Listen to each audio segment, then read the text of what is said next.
It was an opening night win for the Maine Black Bears last night. Tonight, they will look to sweep their opening weekend series against the Holy Cross Crusaders. Welcome to the Black Bear pregame show. It's presented by Hammond Lumber Company, a fourth-generation family-owned company with 34 locations and over 1,200 employees across Maine and New Hampshire. For more information, stop in or visit them online at hammondlumber.com. From the Twin City Tire and Service broadcast booth, my name is Jeff Mannix alongside Mike Toole once again. And Mike, one game, one win for the Maine Black Bears, 5-2 last night. Yeah, it was a great opening night for Maine. A lot of energy. They played with pace. It was a lot of the things that we like to see of Maine hockey we saw on display last night. But you know what? Game 2 in a weekend series, always tougher. Always tougher indeed. Let's get to our player spotlight tonight, which is brought to you by Oakhurst Dairy. Kindness, goodness, Maineness. For Holy Cross, we'll go with one of their alternate captains, the senior forward, Matt DeBoer. Well, Matt DeBoer is a really good playmaker. His ability to involve line mates, especially as he's matured, has really stood out. He's grown his game offensively. 4 goals 2 years ago. Last year, 11 goals. To go with 20 assists for 31 points. He likes to participate in the dirty work like shot blocking and physical play, and that often leads to penalties that he draws. And basically, to sum it up, he's a reliable two-way hockey player that the coaches trust. And on the Maine side, when you score a hat trick in your debut, kind of hard to not be the player spotlight the next night. It's the freshman, Justin Poirier. Yeah, it was on full display last night. Well, Poirier, obviously an elite shooter with a quick release. He can score in a lot of different ways, off the rush, cross-ice passes, one-timers, or from crashing the net, as we saw last night. He's really adept at generating his own chances or finishing off the plays of his line mates. And he also plays with an edge. We saw that last night, too. Forechecking, battling along the boards, going to the net front. Really good offensive player with a high ceiling. And the keys to the game tonight are presented by Quirk Hyundai in Bangor. There's never been a better time to test drive that Hyundai you've always wanted. Visit Quirk Hyundai of Bangor.com today. Well, we always talk about the winning formula. That's Maine hockey, and we saw a lot of it played well last night. So really, it's just a case of rinse and repeat. There are a couple of things that could be better. First of all, to be better on the forecheck. Coach mentioned that in our meeting. Allowed Holy Cross to exit their zone a little bit too cleanly at times. And then I thought there was a couple of times where they struggled on zone entries, particularly on the power play. It's going to be important for them to get the zone, get into their power play setup sooner. The Black Bears and the Crusaders conclude their weekend series next. This is Hockey East on ESPN+.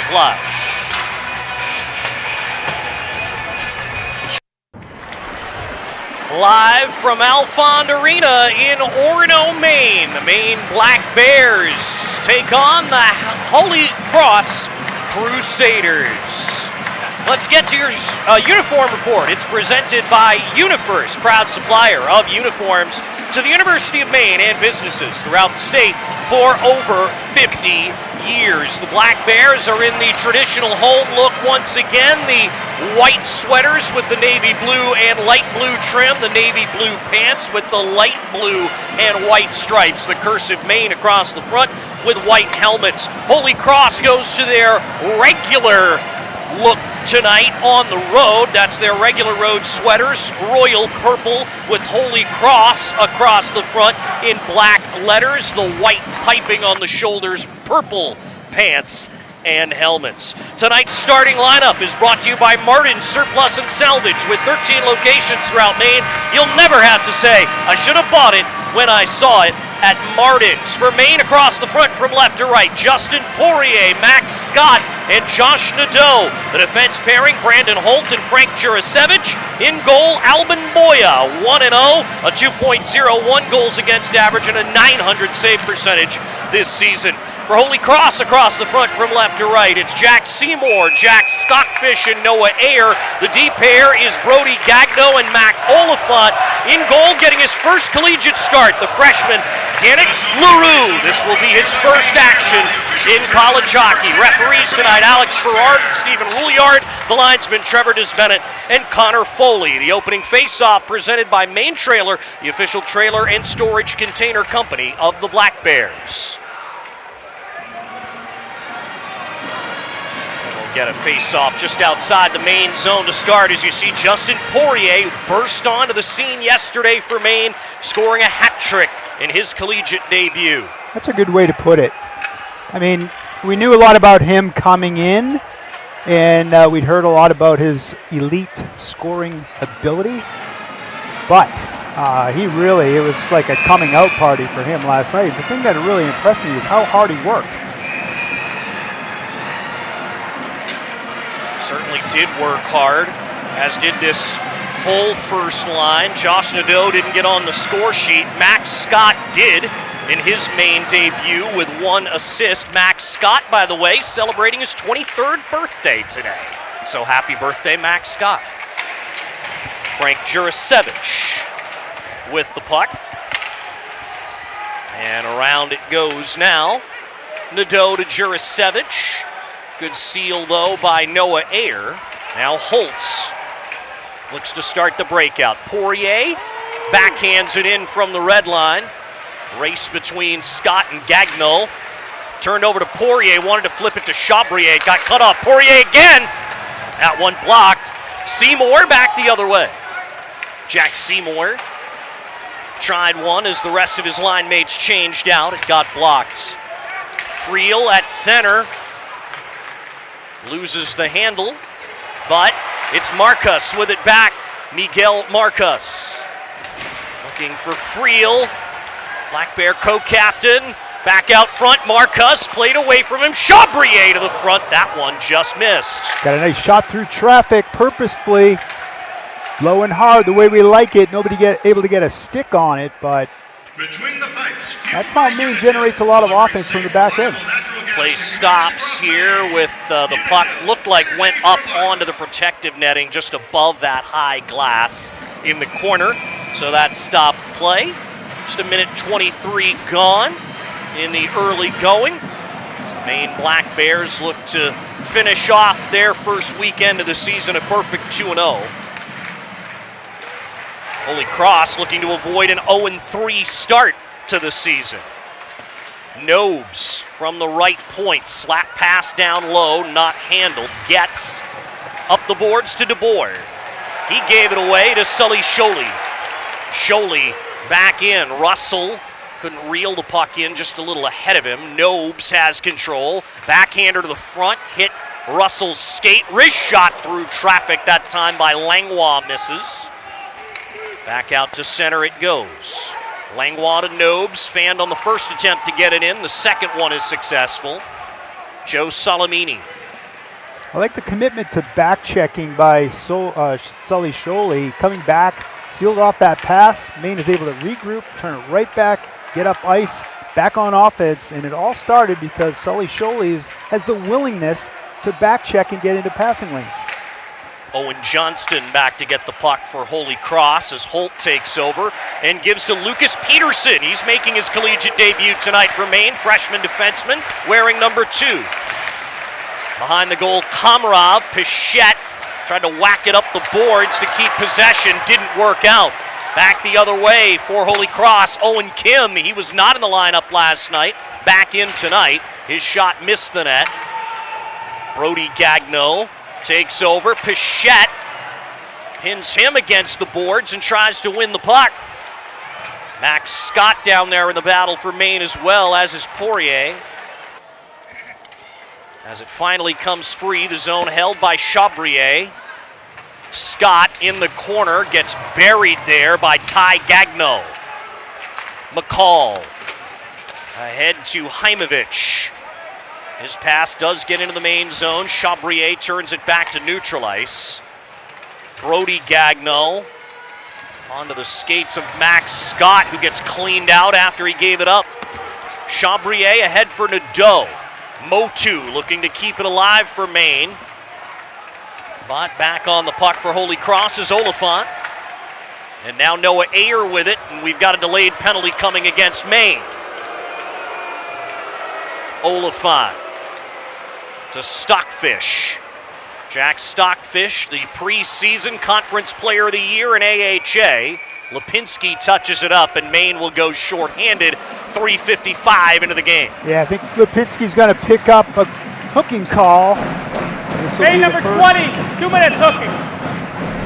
This will be the first power play opportunity of the night for Holy Cross. Actually going to go against Josh Nadeau, I think. Did you say 20?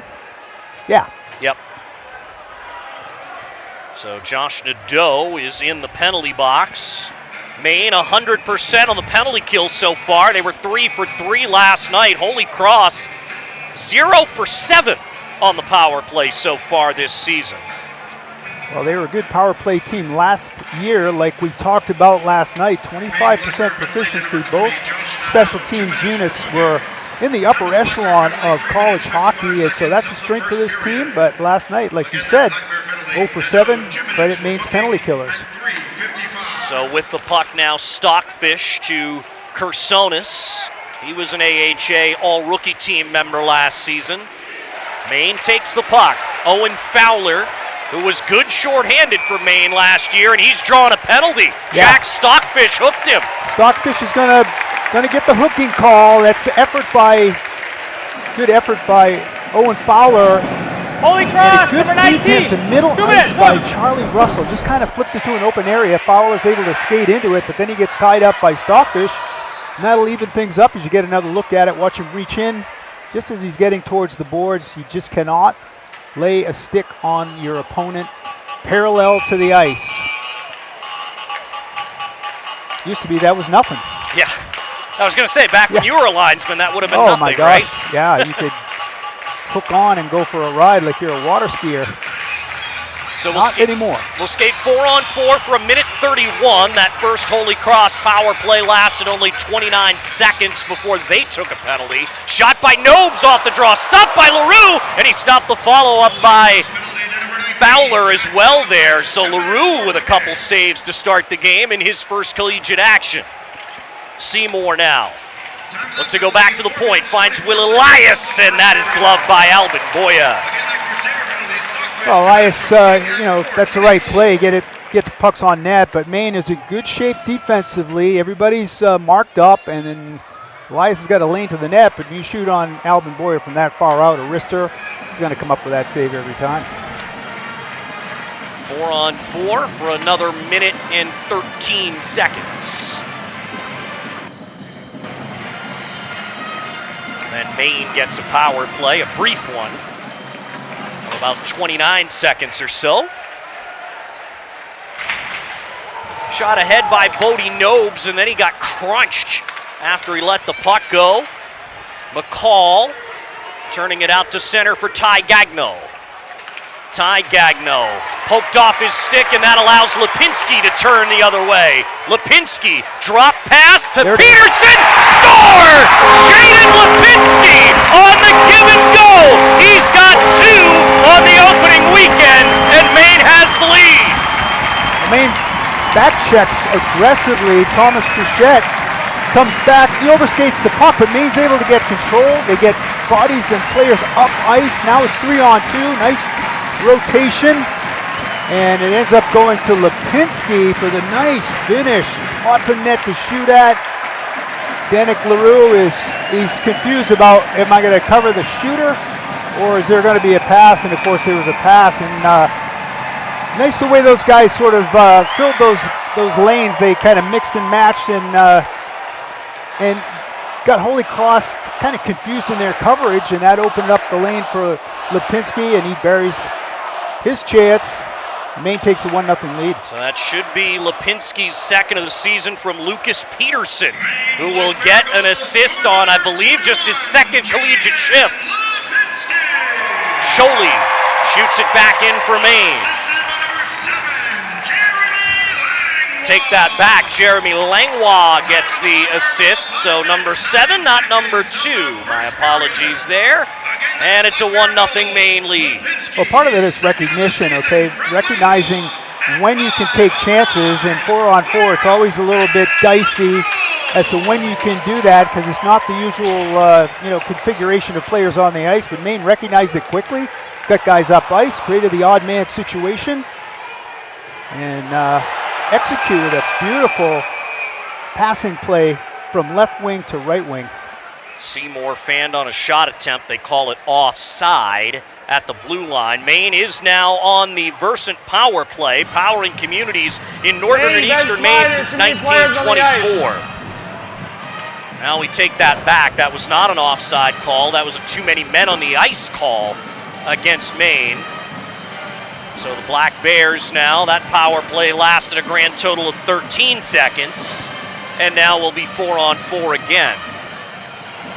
Well, when we talk about details, this is one of them. When you play a quality opponent, details matter, and get a little bit lackadaisical in understanding who you're coming on for. So Justin Poirier is going to serve the penalty. That's kind of interesting. So we'll have to watch when this penalty expires. You know, he may be up ice and maybe open for a long stretch pass. Who knows? So 16 seconds of 4-on-4. Maine controls the puck in their own zone. Scott muscles it around to Friel. Drops it back to Frank Jurasevich. He's going to wait for the penalty to Stockfish to expire, which it does now. Maine shorthanded for 1 minute and 42 seconds. Second power play of the game for Holy Cross. Kersonis to Oliphant. Mac Oliphant, back to Matt Kersonis, and it's turned over. Josh Nadeau will backhand it deep, making the smart play there. Oliphant, weaving through center. Kersonis, down the left side. Motu reaches and hits him. Chabrier off the boards, cut off and held in that time by DeBoer. Stockfish, a minute left in the Holy Cross power play. Here's Solomini. Joe Solomini. Down low that time for Kersonis. Leaves back for Solomini. He'll shoot it. That one's wide to the short side. Race to the puck. Oliphant kept it in. Stockfish. Poked off his stick, he got it back, didn't make it to Boya. He will clamp down on it, though, as it rolls into the crease. Stockfish moving laterally to his right, throws it back against the grain, the grain, I should say, and DeBoer is there, gets a piece of it on the way through, ends up bouncing in front of Albin Boya right at his feet. He's able to drop down and cover it up. So 31 more seconds left in the too many men on the ice penalty for Maine. Run officially at 3-3 for shots on goal right now. Jaden Lipinski has found the back of the net for the second time this weekend from Jeremy Langlois, who gets his first collegiate point with that assist.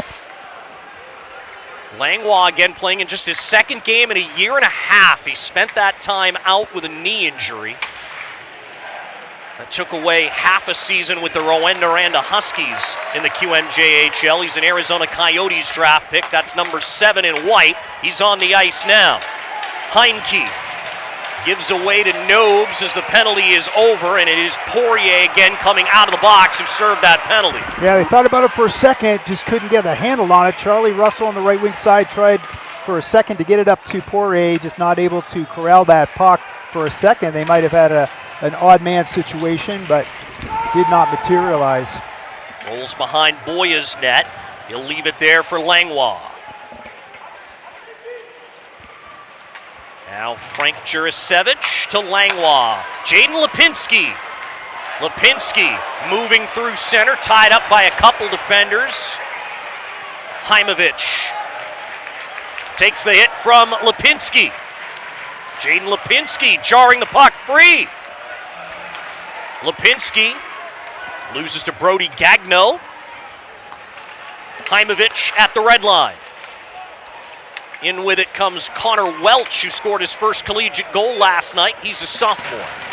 Once again, Maine coming back on the back check. Marcus there corrals that puck, throws it back to the D. They send it up ice. Just good job filling those passing lanes and coming back.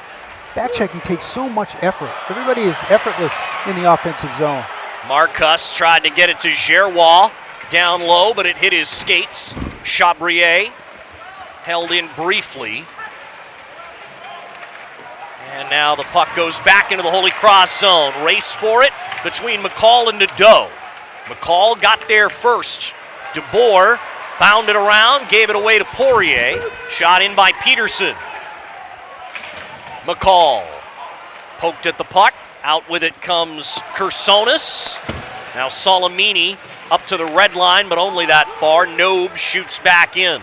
Just to finish that thought for a second, it's easy to operate in the offensive zone, but back checking just requires so much commitment, effort, willingness to do the details and the dirty work that leads to successful hockey. Flipped up the boards there by Nadeau and out to the center circle. Oliphant. Nobes put that right on the stick of Stockfish. Jack Stockfish brings in. Stockfish to the right circle. Stockfish still. And he can't get it through the maze of sticks and skates in white. Well, Maine collapsed down close to the goal, so there was no lane to the net. He's looking for it. He's looking for options. He ran out of them and got steered into the corner. Good job, Maine, keeping them to the outside. Now Boya stops Ayer to get a break in the action. 9:12 left in the first. Jane Lipinski gives Maine the lead early. This is Hockey East on ESPN+.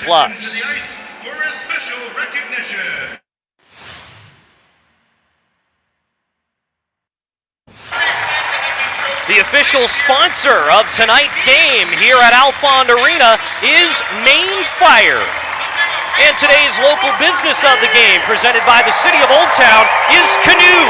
Enjoy the romantically industrial ambiance, craft cocktails, and locally sourced Americana cuisine at Canoe in downtown Old Town, Maine. Open for dinner service Wednesday through Saturday and brunch service Saturday and Sunday. We are in the Twin City Tire and Service broadcast booth. I'm Jeff Mannix, joined by Mike Toole on today's game. Maine with the 1-0 lead as you see Bill Riga, the head coach of Holy Cross, and now there's Ben Barr. Won his 70th game behind the bench of the Maine Black Bears last night.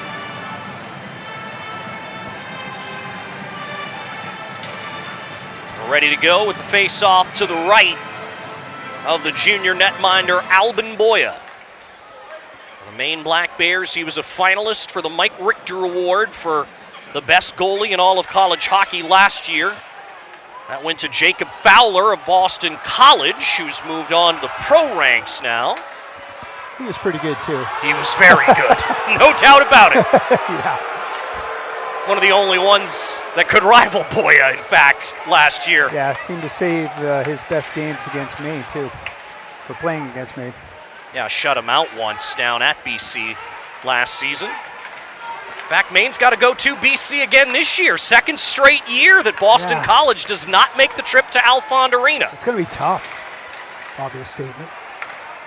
That'll be the weekend before Thanksgiving when Maine is at BC.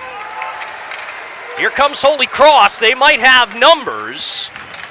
It's sent in the middle of Brody Gagno, and it's broken up by Fowler. Well, once again, guys hustling back and filling those passing lanes, and there's just no play to be made. If people hustle back, keep your stick on the ice, be aware. Here's a chance for Owen Fowler. The backhander is stopped by LaRue. Actually not a bad shot for a backhander from that distance.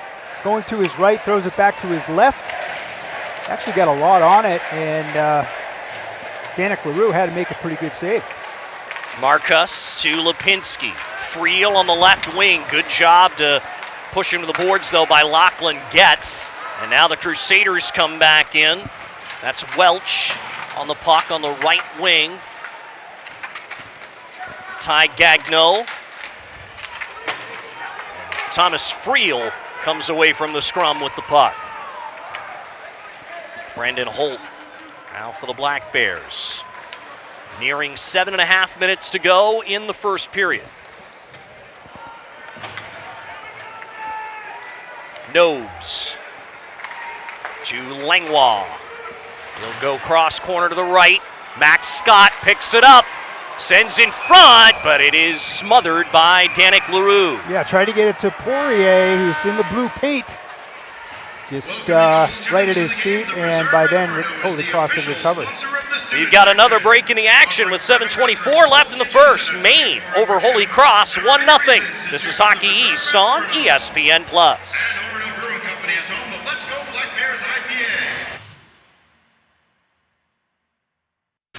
At Bangor Savings Bank, you matter more. We're here to support your goals, your journey, and what matters to you. Visit Bangor.com or stop by to experience banking with heart. Bangor Savings Bank, member FDIC, equal housing lender. And Let's Go Black Bears IPA from Orono Brewing Company is the official beer of Black Bear Nation. Fill your steins with pride because a portion of all sales gets donated to Maine Athletics. Ready to go once again. Jaden Lipinski has the only goal thus far for the Black Bears. Came in a 4-on-4 situation, 5:08 into the game. Unofficial shots favor Maine right now, 5-4, a little beyond the midway point of the first period. Down to the Maine zone it goes. Jeremy Langlois back to get it, but he gives it away. That's played to the front. DeBoer with the interception. The tip by Solomini, but it missed the net. Poirier for Scott. Max Scott ridden to the corner. Nobes, that deflected off of Holy Cross leg and just wide. Nadeau poked away from him. Nobes through traffic, blocked by Kersonis. Sent down ice. This results in icing on Holy Cross. Well, Harrison Scott draws some attention, doesn't he? Sure does. Two defenders to him, maintains puck possession, and gets it to the net front. That's just a huge play, so reminiscent of what we saw from Harrison last year. In fact, I'm surprised I haven't called him Harrison. I'm sure that's coming. I did it a few times last weekend on radio, but yeah, it's obvious. Same, very similar type of player. Maine keeps it in. Will Gerrois down behind the net for Komarov.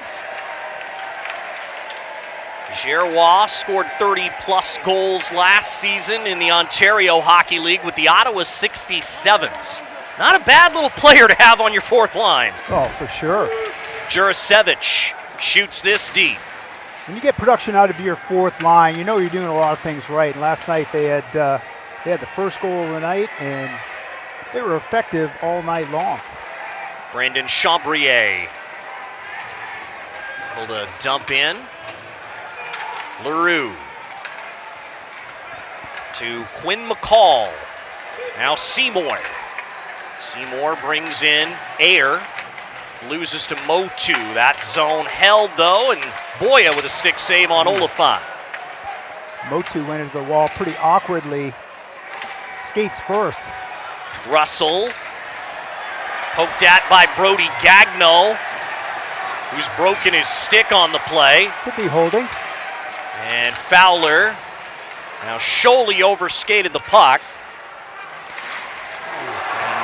Russell with a heavy hit. That popped the puck free, but Noah Ayer able to clear. Pretty ragged in the offensive zone. Only spent some time in there. No real clear possession. Charlie Russell really trying to take a run at a few guys, but nothing comes from it. Fowler tried a backhand from the circle. Owen Fowler again kicks it toward the net, but handled easily by Owen Johnston, who actually was a teammate of Maine's Simon Motu last year at St. Francis Xavier University. We've got an icing call here against Maine to bring it back down to the Black Bears zone. We come to you from the Twin City Tire and Service broadcast booth. Need tires or auto service? Head to Twin City Tire and Service on Wilson Street in Brewer, online at twincitytireme.com or call 207-989-TIRE.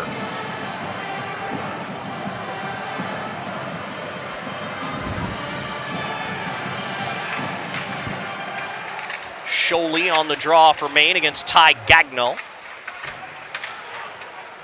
Nobes shovels to Friel, who gets it through neutral ice. Johnston. Now Heimovich catches the pass from Quinn McCall. First to it is Peterson. Langlois pokes up the boards, couldn't get it by Heimovich. Maine back on it. Lipinski to Friel. Didn't get much on the shoot-in attempts. Kind of worked out though. If he'd shot it hard, it would have been icing, and so it was kind of a shank pass that forced the defender to go back and pick it up and ended up not icing. Getz tried to get it to the front, kicked away by Holtz. As Ty Gagnon gets knocked down to the ice. Trying to keep it alive that time is Welch. Here comes Holtz for the Black Bears. Shooting in with 3:45 left in the first. Brandon Holt. Back to Motu for the drive that gets blocked. Poirier behind the net. He's got it. Looking for a shooting lane. Tries to find Motu. It's broken up and intercepted by DeBoer. Yeah, thought for a second to take the shot from the sharp angle, short side. Thought better of it. Higher percentage shot is to get it low to high. Just not able to get it through cleanly because DeBoer stepped into the passing lane. Motu blocked Salamini's shot. Brody Gagnon to DeBoer. Matt DeBoer. Now Brody Gagnon battling for the puck with Poirier, who knocked down DeBoer quite hard earlier in the shift. Kersonis misses the net from the left point. Oliphant, top of the right circle. Mac Oliphant almost lost it out to center. Holt takes a look over his shoulder, gets a little help, that time from Scott, and it's cleared by Poirier. Air back to get the puck around to Oliphant. Too far for Brody Gagnon. Stockfish at the blue.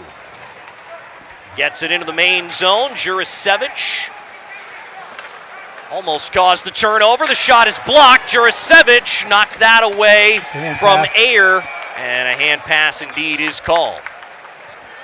Much better effort tonight by Holy Cross. You know, much more even game. Both teams have chances. Maine's getting the better of the chances, maybe a little bit more zone time, but Holy Cross's effort, they've really picked up their game here in the first period. Maine has a 1-0 lead on Holy Cross. You're watching Hockey East on ESPN+.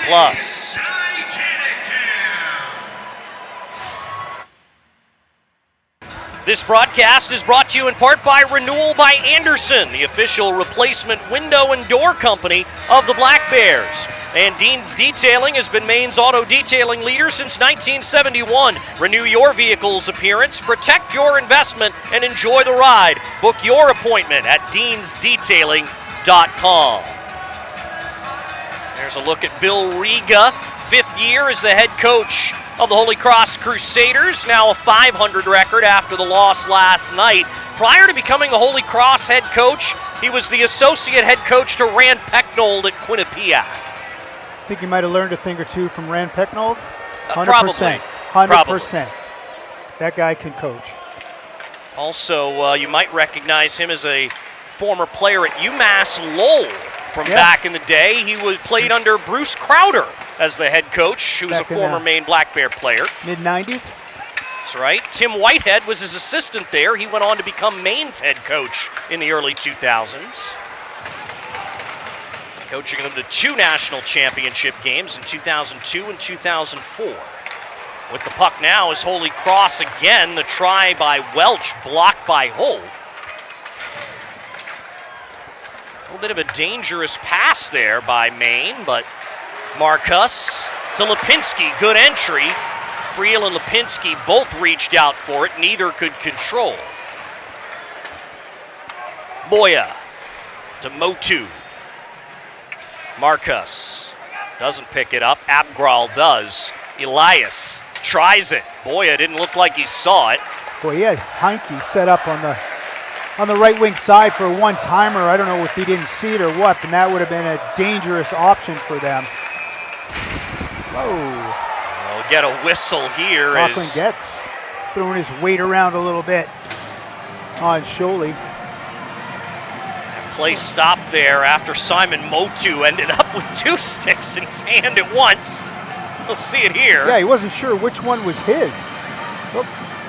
Accidentally there took it away from Abkral. And then you see the continuation hit by Lachlan Getz on Sholey. There's a weight mismatch. Sholey not exactly a heavyweight, but Lachlan Getz 6'3", 200 pounds. Yeah, Sholey 5'10", 176, so giving away a lot of size. Kersonis is tossed. Salamini will take the draw against Sholey now. Minute 12 left in period 1. DeBoer and Motu battling for the puck. Comes free there, the backhander glove by Boya on Matt Kersonis. Yeah, Kersonis, I don't know why he didn't try to go short side. Looked like there might have been some there, but he elected to go to his backhand. Watch as he drives to the net front. This is Kersonis 12. Watch him put it on his backhand. Yeah, try to go far side. Yeah, easy to second guess from up here, but looked always like better on your forehand. You're more accurate and so forth. That was a good opportunity. Probably thought it was too tight of an angle from the forehand, maybe. Yeah. Looked like a little bit of net short side high, top left corner, but again, easy for me to say. Langlois around to Poirier, who gets it out. Scott, now a few players overskate it, and Nadeau gives it away to Brody Gagnon. Max Scott pushes it ahead. Josh Nadeau with Langlois at the net. Nadeau, they tried to find him, it's broken up. Langlois, top of the left circle. Pardon me, that's Poirier. Yeah, Poirier was well positioned. Nobody near him. Maine's going to pick up a penalty here in the last 30 seconds. Tough time to take a penalty late in the period. A bit of a lazy play, center ice. And it'll be Poirier who goes. Maine number 93, too many minor tripping. Yeah, hate to see that. We're going to get another look at it. Middle of the ice. Watch Poirier reach in. He's on the wrong side of his check. Keeps his stick down there. And trips him up. Draws the penalty, and this will be Holy Cross's third power play opportunity of the night, of the first period even. Still looking for their first power play goal this season. This will be their 10th attempt. Elias poked away from him, and out comes Owen Fowler. Fowler on the left side, tried to cut it in. Fowler just playing keep away, shovels behind the net. Friel will go try to get it. He's battling with air, and the puck won back now by Elias. Just 3 seconds to go in the period. And Holy Cross can't take an opportunity. They'll still get a minute 34 of power play time to carry over into the second, but they'll do so trailing 1-0. Yeah, good first period, good effort, but like I said, I think Holy Cross has come to play tonight. They seem to have found another gear. Shots on goal favoring Holy Cross in this period, unofficially 7-5, but Maine has the lead and did a lot of good things in that first period. So we'll take a timeout. We'll begin our Bangor Savings Bank intermission report next. Your score through 1. The Maine Black Bears 1 and the Holy Cross Crusaders 0. You're watching Hockey East on ESPN+.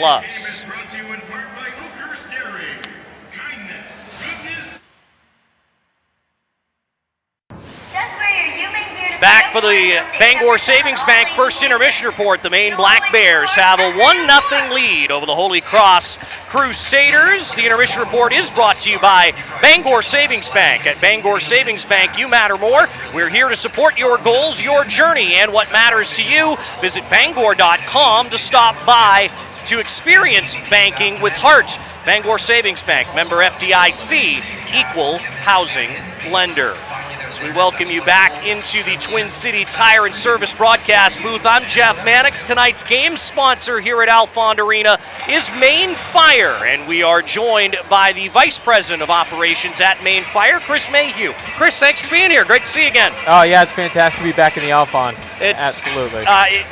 How does it look to you here now that it's all been decked out underneath and everything? Oh, it's fantastic. What a beautiful facility. I mean, it was before, but now it's just, first class. Yeah, absolutely. I love it here now. Absolutely great. Maine Fire, obviously very involved here at the University of Maine. What sorts of things do you do on campus? We do primarily most of the service and inspections here on campus. We got a couple new construction projects going on here. Very involved with everything related to life safety here at the University of Maine. Constantly, doing what we can to help the university out and keeping people safe, keeping the community safe. And what sorts of things are really kind of important to Maine Fire with what you do, the ultimate goals? Serving the community. Yeah. I mean, that's really it. I mean, we're in fire protection, life safety, so first and foremost, serving the community, our clients, and keeping people safe day to day. And it really comes down to the people we got at Maine Fire, and they're working 24/7 to do that. And I know one of the things you're doing right now is you're recruiting new employees. So tell folks, what you're looking for and how they can apply. We're looking for people who are passionate about life safety, maybe people who are curious, somebody who wants to embark on an extremely rewarding career in fire protection. We were just selected as a 2025 Best Place to Work in Maine company, so we're very proud of that, but it all comes back to the people that we got. I mean, they're the ones that make it happen, so they're the reason we're allowed to keep growing and doing what we do. It's the people. So looking for good people who want a rewarding career. Absolutely. And how can people find out more about Maine Fire? Call us at 207-942-8809 or go to mefirepro.com and click apply. Very good. Chris Mayhew, the, Vice President of Operations at Maine Fire. Thanks so much for being here once again. It was my pleasure. Thank you. We'll be right back. Mike Toole will rejoin me, and we'll look at first period highlights and stats. Maine leads Holy Cross 1-0. This is Hockey East on ESPN+.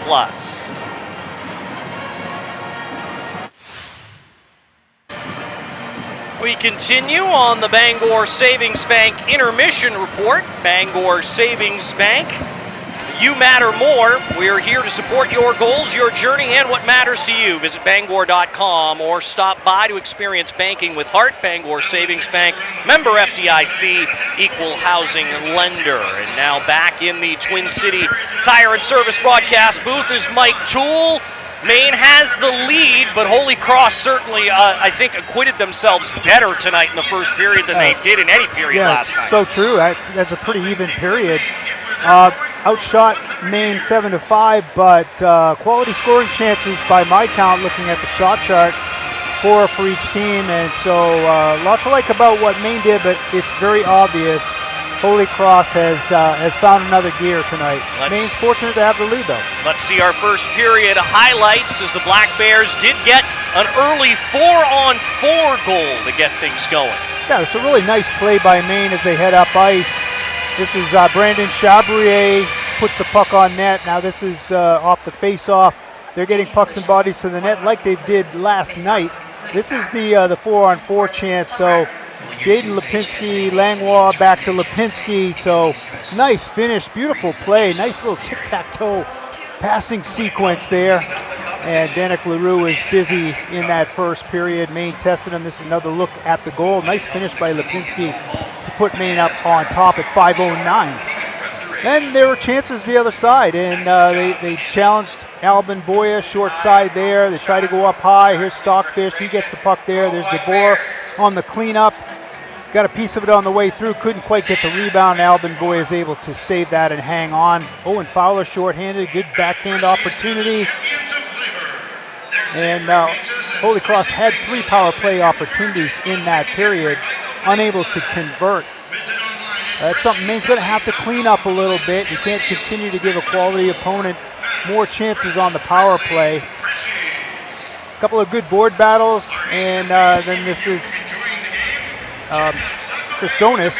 We talked about that play. He'd elected for the backhand shot at wide, but Alvin Boyer had to be alert on that as he came out of the left wing corner.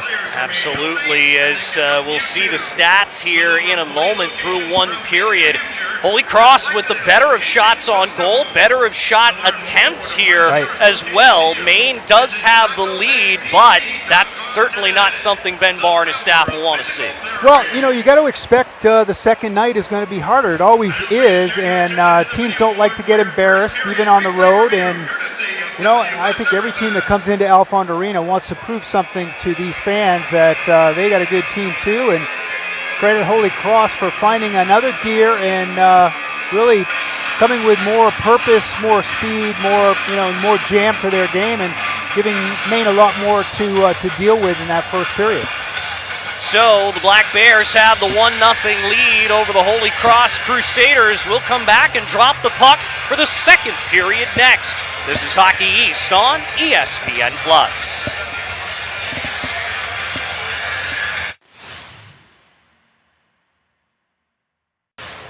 Hockey East on ESPN+. We're at Alfond Arena on the campus of the University of Maine in Orono. The Maine Black Bears have a 1-0 lead on the Holy Cross Crusaders as we get set to begin the second period. Let's take a look at our Black Bear quote of the week. It's presented by University Credit Union, where Black Bears bank. And this week it comes from University of Maine women's soccer coach Scott Atherley. Of course, they also are in a new facility. The New Balance Soccer Complex opened earlier this month, and he says the facility itself couldn't have turned out any better. Thanks to the Harold Alfond Foundation and New Balance, nothing was missed. It's the best facility in the America East and one of the best on the East Coast. We're just so grateful.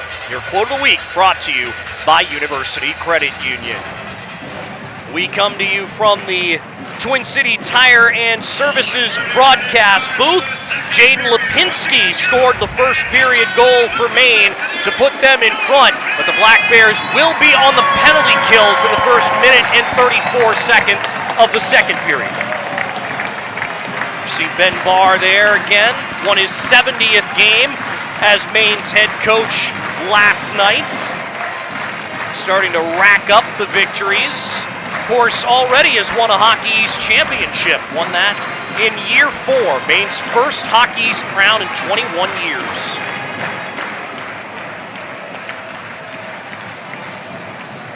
Fans are excited and ready to go for this second period.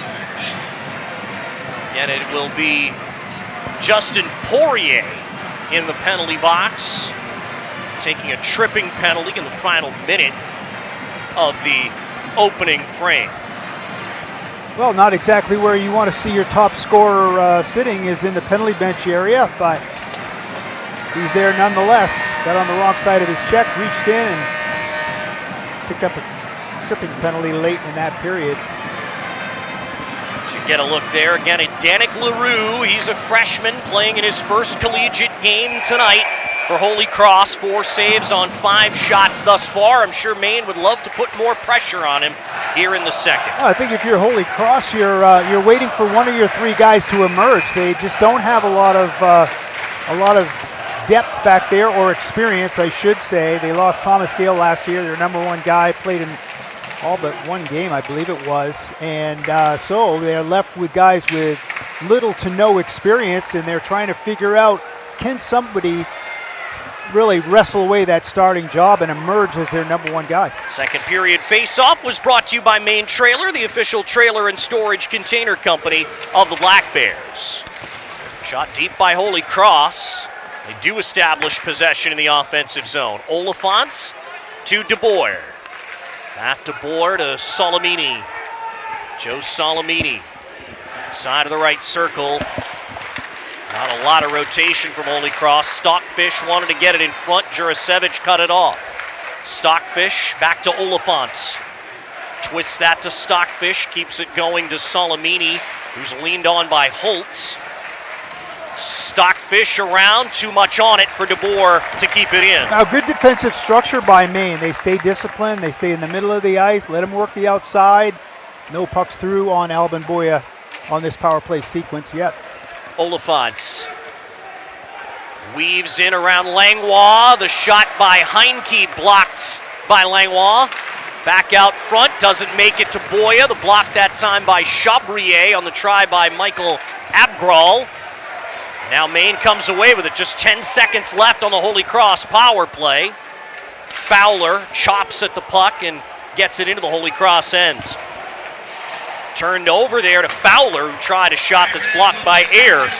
And Poirier is out of the penalty box. We're back to 5-on-5. Holy Cross 0 for 3 on the night officially. But now Air had the stick slashed out of his hands, and Maine's going to go shorthanded again. Poirier's going to go back to the box for high sticking. Reached in, got on the wrong side of his check. Again, Maine 93, 2 trailing him up minutes the ice. Got the stick up high. Watch as he's in on Elias. Watch this. Yeah, just chopped it right out of his hands. You're just not going to get away with that. So again, your top scorer is going to spend 2 minutes in the penalty box, and Maine's going to have to go right back on the PK. And Maine will certainly not want to spend a lot of the early minutes of this period on the penalty kill. That means some of their better players don't get on the ice, and you might start burning out the penalty killers early on. Yeah, it really clogs up your line rotations, and people are playing with people they're not used to playing with. Once the penalty does expire, assuming they kill it off successfully, now your line combinations are all kind of messed up, and so it takes a couple of shifts to get back into your regular rotation, if you will. Oliphant gains the red line, shoots in for Holy Cross. As Fowler make that Russell trying to win the puck, but it's Stockfish with it again. Jack Stockfish. Stockfish gets it back here from Matt DeBoer. DeBoer behind the goal line now. That's Salamini to Oliphant for the one-timer. Boya stopped it, and he finally is able to control that rebound for the whistle. Yeah, 2 second chance opportunities there as the puck gets through on Boya. He's not able to control the first one, but he gets that off to the side to his left, and then just kind of slides over with his pads, stays down in that V drop. There's really nothing on the bottom to shoot at. As we get another look at it from a different angle, this is the shot by Oliphant, comes in, and look at the putback attempt by Elias. There's Stockfish right there. He's trying to get his hands free, but good job by Sholey, Russell, Brandon Holt, just keeping their hands tied up so you can't get your hands free to get your stick on the puck, and that's the key to that play there for Maine. Abgral to Heinke, goes cross ice with it to Air. Abgral to Elias. Abgral. Noah Ayer, left circle, run into by Langlois.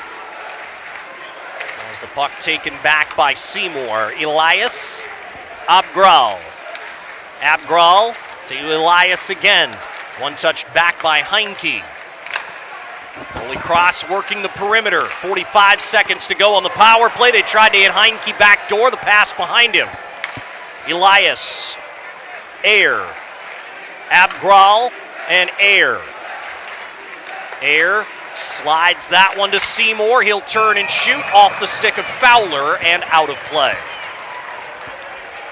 Once again, Heinke on the back door, in tight, on the right post there. They just can't get the puck to him. You look at, he's going to try to get it, step up a little bit, try to create a lane, throw it to the net front, hoping that Heinke can get a piece of this.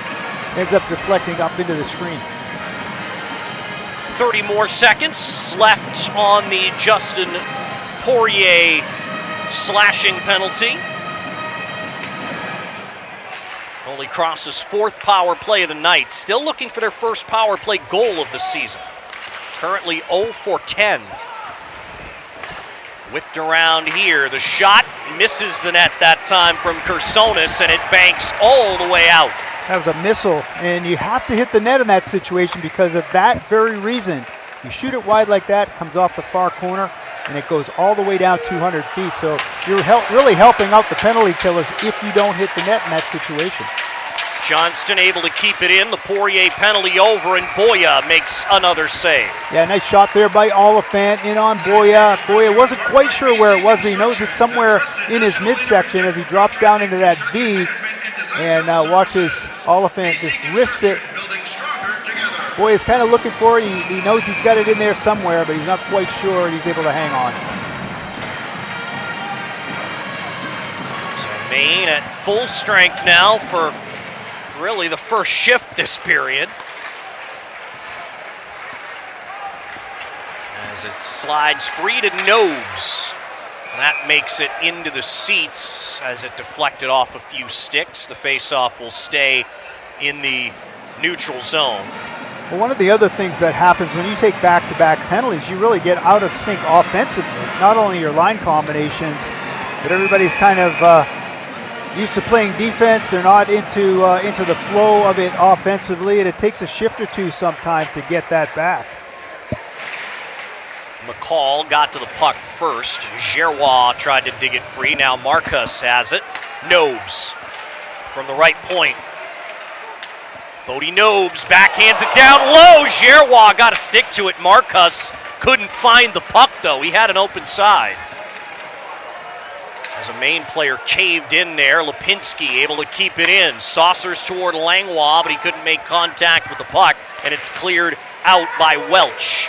Back in come the Black Bears, though, but Johnston turned it to the blue line, not out. Lipinski! A blocker save made on the rising shot by LaRue. Yeah, quality wrist shot by Lipinski. High slot, time and space to really rip it that time. LaRue had to make a good save. Chabrier across to Lipinski. Langlois, Chabrier again. Chabrier, Lipinski tips it, save! The rebound is shoveled underneath LaRue as he stops a couple of good Black Bear chances. All five guys involved in the offense. They got back into their offensive rotation pretty quickly. Watch as it comes back. This is Chabrier. He finds Giroir in the middle. He gets a piece of it on the doorstep. A couple of players, Marquez, and looks like Giroir there on the at the top of the crease. So good job of that line to really get back into the flow of it offensively. Now Max Scott taking this face-off. Won it back to Chabrier. Nadeau, wrister scores! Josh Nadeau with his first of the year! And Maine goes ahead by 2. Subtle little play by Chabrier along the left wing wall. Nice little feed out to the middle of the ice. Soft enough so Josh can handle it and do something with it. Now watch as he improves his angle, moves laterally to his right. The lane starts to close, and that's a good thing because I don't think LaRue saw this the whole way. You watch him kind of shake his head back and forth there. He's not really sure where it is, and it's really dangerous. If you cannot see the release point, that's the key for a goaltender from distance. If you can see the release point, you know where that puck is going. I don't think he saw it. He tried to look through the jungle in front of him and not able to track that puck. Thomas Friel did a very good job of taking LaRue's eyes away on that. He won't get an assist for it, but big reason why he didn't see it was 26 in white. Well, we've seen that from Thomas Friel for the last couple of years. He is willing to get into that hard area and provide a screen, and it's so critical because otherwise you're not likely to score from out there against a Division I goaltender with a wrist shot. Big tie up in the corner where Maine now comes out of the dressing room. They've actually switched entrance tunnels with the renovations. Puck back behind the net. Oliphant takes it over for Holy Cross. As it's sent ahead to Matt DeBoer by Kersonis, he couldn't handle it cleanly. Solomini shoots in a little wide of Boya, but he took no chances. Jurasevich, that did touch Russell, so no icing. But Holy Cross can come the other way and catch Maine on a change, but Air gave it away to Langlois. What a nice play by Langlois. That's a modern defenseman type play. Not going to try to push him to the wall. You're just going to get in the passing lane, go with him, skate with him. Just took the puck away. Sully Sholey to Motu. Langlois. Rister. Knocked down. The shot by Russell from the tight angle gets stopped. Langlois back to Russell. Jeremy Langlois one-timer is sticked aside by LaRue. I'm really starting to like Jeremy Langlois. It's a great shift by him. Earlier we saw him up the other end, made 2 blocks in a row. And here's Langlois again, but he fumbles it away after the pass from Russell. Fowler loses to McCall, and then Langlois couldn't hold it in. Air on the clear. Brandon Chabrier back for the puck. Chabrier churning the legs through center, and he comes. Dropped it off, down low. Scholey stopped with the right pad by LaRue. Yeah. Good pass. Didn't have the leverage, tried to go upstairs and ended up going low, and LaRue had it shut off. Nadeau wrister, save LaRue. The rebound poked to the blue line and just barely out by Air. Chabrier to Nadeau. Nadeau re-enters, gets hit, and loses the puck. Elias, some open space for Heimovich to enter. David Heimovich shoots that wide. Lachlan gets to the corner. Heimovich. And it's Nadeau who gets to the puck. Bodie Nobes taken out of the play. Heimovich, the Arizona State transfer. Now Poirier able to clear as Ty Gagno put it on the stick of Chabrier. He shoots in. Poirier pursues. Will Troutwine first to it. He's making his debut for the season tonight. Well, Maine is in a line change at their bench, and you're standing there waiting for that door to open. You're offside, and so they just didn't clear. 11:38 to go in the second. Josh Nadeau is added to Maine's lead. It's 2-0. This is Hockey East on ESPN+.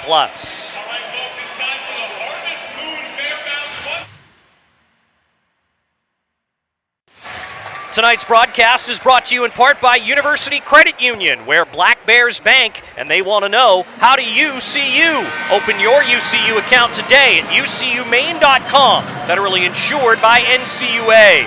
Buy official fan gear at the official fan shop of the Black Bears, Bear Necessities Fan Shop, open 24/7 at goblackbears.com/shop. That's goblackbears.com/shop. And this broadcast is brought to you in part by Chick-fil-A. Visit your Chick-fil-A location in Bangor today. Well, after a sluggish start to the period, all thanks to back-to-back penalties, Maine has found their game offensively and tied this game up in terms of shots on goal. It's 10-10 right now, but man, I like the way they're playing as this period has rolled on. And Boya makes a save there as Heinke throws it at the net from the left wing as does the puck bank to him off the boards. You know what else I think is important? Getting Josh Neto on the score sheet. Yep. You know, they're just going to need his offensive contribution. He makes a lot of subtle contributions on, both ends of the ice. He's a clever player offensively and defensively. He's a hard guy to tag, really get hit hard. He spins out of checks very well, but you need offensive production. You need to replace a lot of production from last year. We talked about that last night, and Josh has got to be one of those guys you got to rely on to get, let's say 15 to 20 goals this year. I think that's what his potential is. Yeah, certainly try to get him back to his freshman goal numbers. He did regress a little bit as a sophomore. Of course, he was playing alongside his brother Bradley for the most part as a freshman. Bradley now playing professionally with the Chicago Wolves in the American Hockey League, Carolina Hurricanes top affiliate. Well, they got him the next best thing. They got him a Bradley clone, and that's Poirier. Boya looked behind him, but he's got the puck. That backhander from between the circles, dangerous, but Boya able to keep it out. Yeah, that was dangerous because once the puck got there, Jeremy Langlois was on the wrong side of his check, and that was 21 there. Owen Kim on the doorstep, and watches Boya is deep in his net, seals off that left side of the goal, but then it comes back out in front. There's Kim. Now nobody's confronting him. And now he's got a couple of chops at the puck. You see Langlois is on the wrong side of it. You got to get inside body position. That time Kim did. Very fortunate that he's not able to chop this puck past Albin Boya. Maine can't get it out. Getz down into the corner for Solomini. Getz turns back around. The rim around, picked up by Jurasevich. This one makes it into the seats as Komarov attempted to get it to Will Gerwal.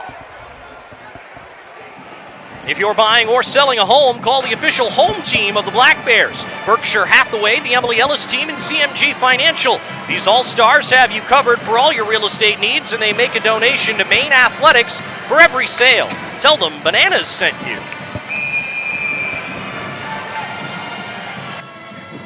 Komarov to take the face-off against Kersonis.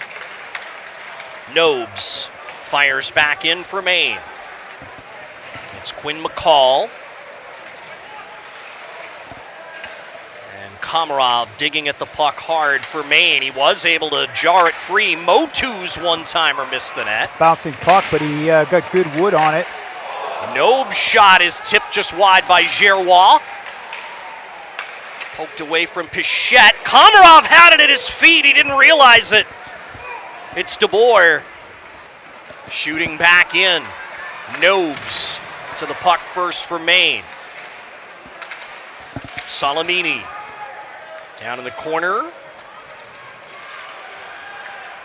Good job by Komarov once again to get the puck free for the Black Bears. Pichette turns, fires up the boards, not enough on it to get it out. Up the glass, that will do the trick for the Black Bears. And good draw weight there, no icing on the play. Yeah, when you go indirect, if you execute it properly, you get enough distance without it being icing. Stockfish with the shot, juggled by Boya, but caught eventually. Kind of rolled up on him, and he's able to find it. Just drops right into his glove. 9:18 to go in the second period. Maine leads Holy Cross 2-0. This is Hockey East on ESPN+.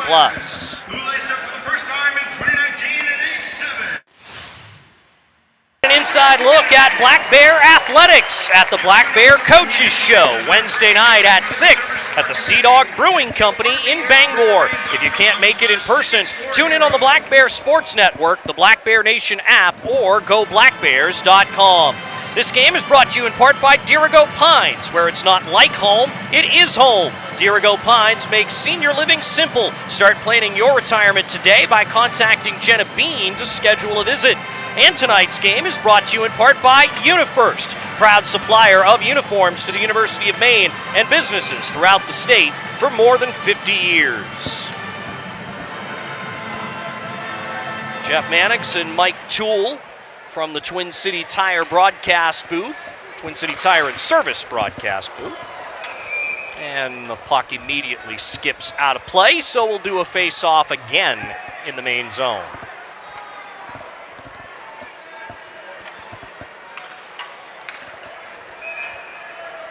Everybody stays out there for it after the media timeout. No real surprise there. Stockfish is thrown out of the circle.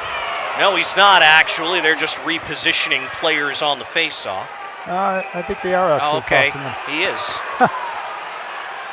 I don't know. Is it my imagination, or is Jack Stockfish out there on every other shift? He seems like to be. He's been their best player thus far tonight. As we mentioned toward the top of the broadcast, Stockfish, 19 in purple, is the AHA preseason player of the year as chosen by the AHA coaches. I didn't know that was a thing. It is in that league. Preseason. No, nobody's done anything yet, and now we're going to name a player of the year. Okay, whatever. Ty Gagno on that face-off against Max Scott. Maine won it. Peterson up the boards, knocked away from Nadeau. Poirier hard around for Chabrier. Now back to the opposite side. Peterson on the pinch to keep it alive. Took an Alphon hop, and it rolls into the crease. They score! It's Josh Nadeau again! His second of the night. 3-0 Maine. Well, Coach told us that Lucas Peterson was an offensive defenseman, not afraid to jump up in the play. Great example of it right there. He goes running down the wall, keeps the puck alive. It comes over to Josh Nadeau, short side. He goes up high, and he's able to beat Danik LaRue. Watches it, comes over. He just kind of paddles it right over to him. He gathers it, Defenseman not able to get a stick on. I think that was Stockfish actually trying to prevent Josh from getting that shot away, but it all gets started with Lucas Peterson. Now, if he can figure out as a freshman when to jump up into the play, when to join the offense, and when to hang back and stay in a defensive mode, he could be a dangerous addition. Heinke got cut off there by Bodie Nobes on the back check before he got a shot away on the partial breakaway.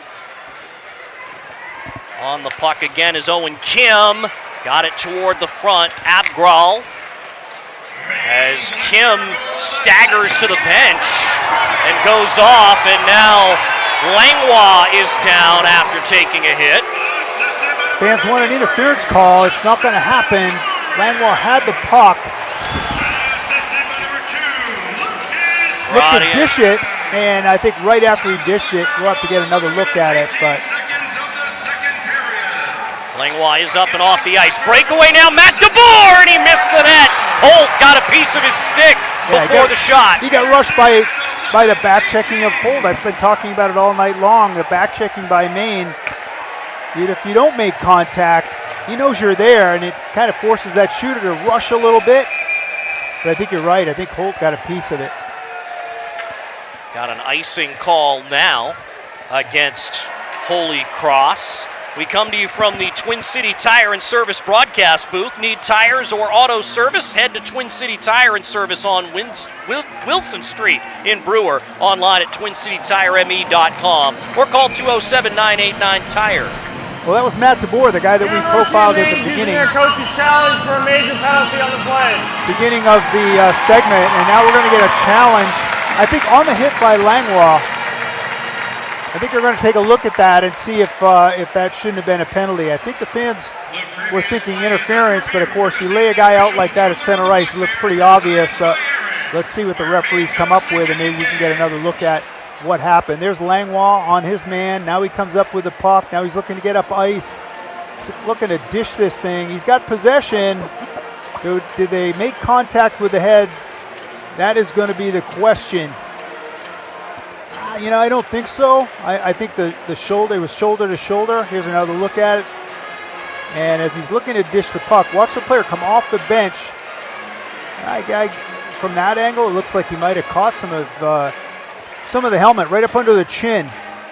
I don't think he intended to. I mean, that is not the point, but he came off the ice and came at Langlois from a blind side, and might have caught a little bit of the helmet there. So let's see what the referees come up with. They are taking a little bit of time.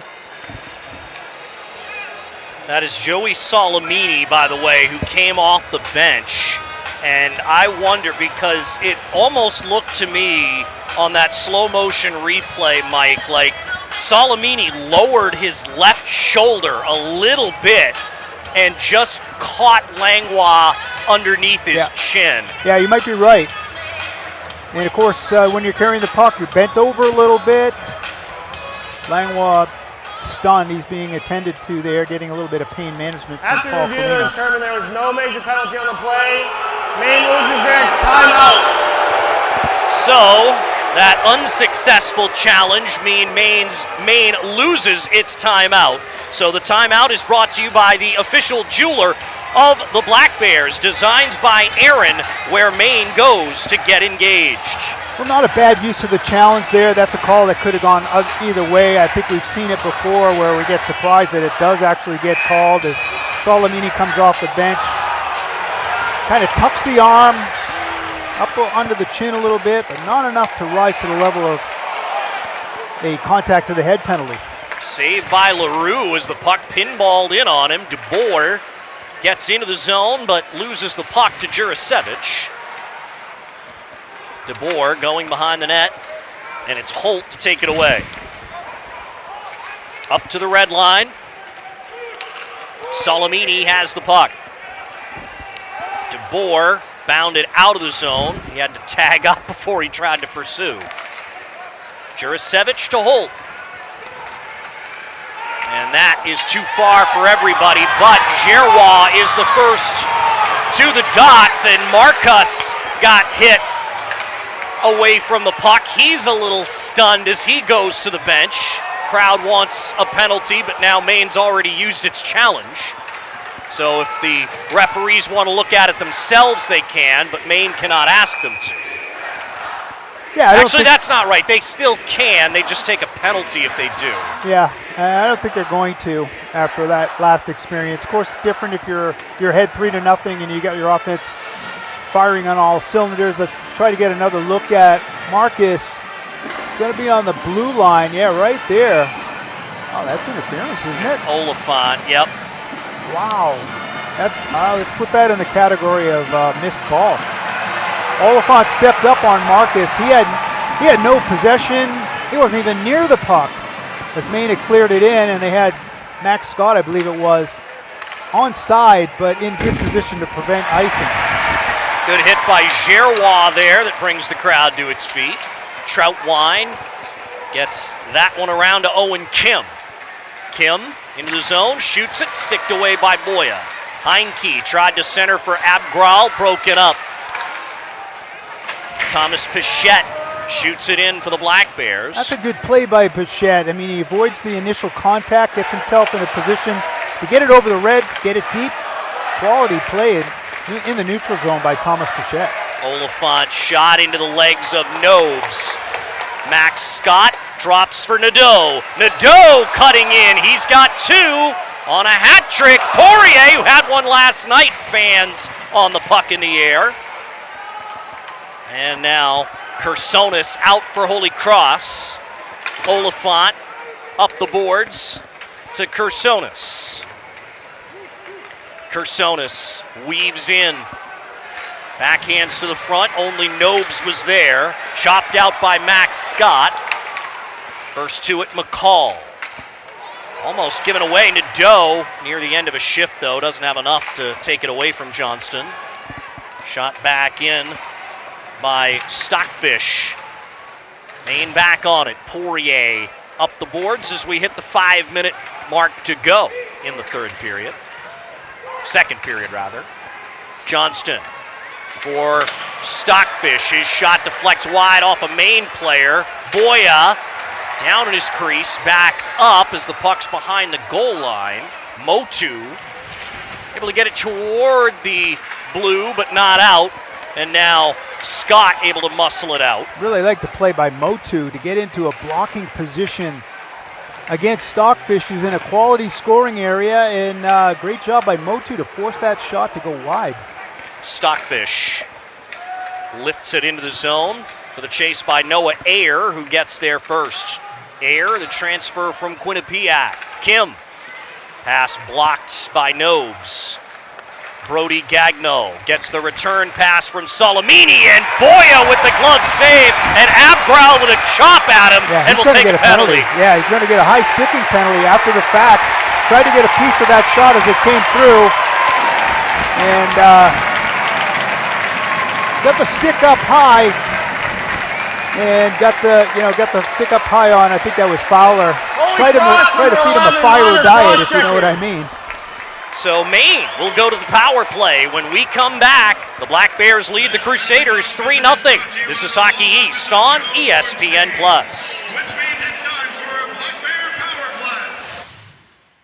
ESPN+, Maine will go to the power play as a result of this penalty from Michael Abgral.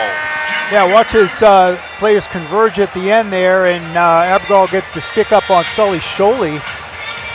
Right up in the face, and the referee is right there to call that. So Maine will get their second power play opportunity, 0 for 1 on the night so far, but their second chance here in the latter stages of the second period with a commanding 3-0 lead and a chance to extend it even further. The Black Bear Power Play is brought to you by Versant Power, powering communities in northern and eastern Maine since 1924. Black Bears did have an abbreviated power play earlier in the game. They're 0 for 1. They came into the game 1 for 6 at 16.7%. That's Nadeau. He's got both goals this period for the Black Bears. Holtz, that rolls to the blue line and did stay in. Friel digging at it. Holy Cross able to get it out. Ty Gagno on the clearance. Holtz to Nadeau. Josh Nadeau through the center circle, whips it around hard. Oliphant. It banks to Brody Gagnon, and he clears. Boya gives to Holtz. 1:14 left in the Maine power play. Scott able to get it in. He'll chase it himself. Puck makes it to the blue line and out. Not much on it by Will Elias, but enough to get it out. Scott back in again. Nadeau was coming off for a change. Thought about going after it for a second, but realized he's been out there for quite a while. And one of the things that we talked about, piece of the game, is your zone entries on the power play, and he's just not able to execute it so far. Charlie Russell. Sully Sholey plays the bank. Jurasevich to Sholey. Sholey behind the goal line. Russell, Marcus, and Jurasevich. Miguel Marcus, Jurasevich. Russell wants it. One-timer blocked by Getz and cleared ahead. Seymour does the job. It's on Boya. He puts it down for Jurasevich. Well, they finally get a good zone entry. They're able to get into their setup. They work it around, and Russell with a one-timer. Good block by Getz, but that's a well-executed sequence for Maine on the power play. It all starts with a clean zone entry. Marcus back to Jurasevich. Penalty over. We're back to 5-on-5. Loose chance, and a good save there on Sholey by LaRue to knock that wide. Yeah, good patience with the puck, too. He didn't shoot it right away. He knew he had to kind of improve his angle, settle that puck. Here comes Russell. Langlois tried to feed it back for him. Sholey, side of the left circle. Heinke digs for it with him. Fowler's down there in the battle as well. It banks in front, and that allows LaRue to smother for a whistle. 1:32 remaining in period number 2. We'll call that power play effective but not productive. So, you know, I've talked about this before. You get into your power play, you get some good looks, you get some good chances, even though you don't score, you get into the flow of it offensively. A lot of times that carries over to 5-on-5. Let's see if that happens this time. 32 remaining in the second period. Owen Johnston. Owen Kim. That was not touched. I thought Connor Welch might have gotten a piece of that, but it results in an icing. Bouchard Cleaning and Restoration is a local family-owned company that has been serving Maine communities for over 40 years, proudly voted Bangor's best cleaning and restoration company since 2015.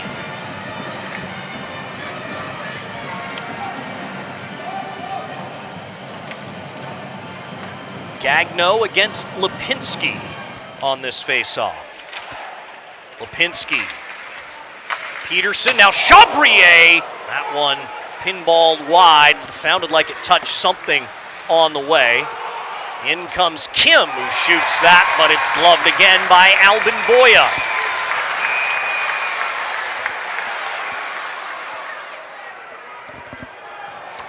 Well, players converge once again, and there's another look at it. I thought this was offside, but I think the linesman was focused on the puck carrier. You could drag it in if you maintain possession feet first, but it looked like he had a line mate who was over the line. Continuation play, good shot in on Boya. He's able to hang on, and Boya's the real deal, isn't he? Sure is.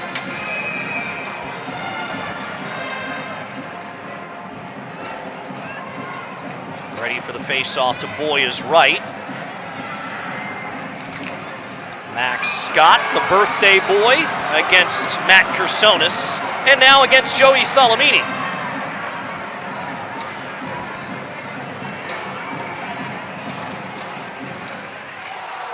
Josh Nadeau gets a hold of the puck.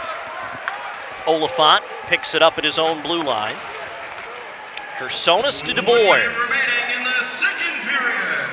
Boya. And now picked back up again. It's Salamini in the middle, taking that pass from Kersonis. Friel. Nobes kicked that ahead for Scott. Nobes shoots that in high off the glass. Friel Now taken by Oliphant, but Nadeau has it back, turns to goal. Nadeau shoots it, it's blocked, and it pinballed just wide. Friel to Holt.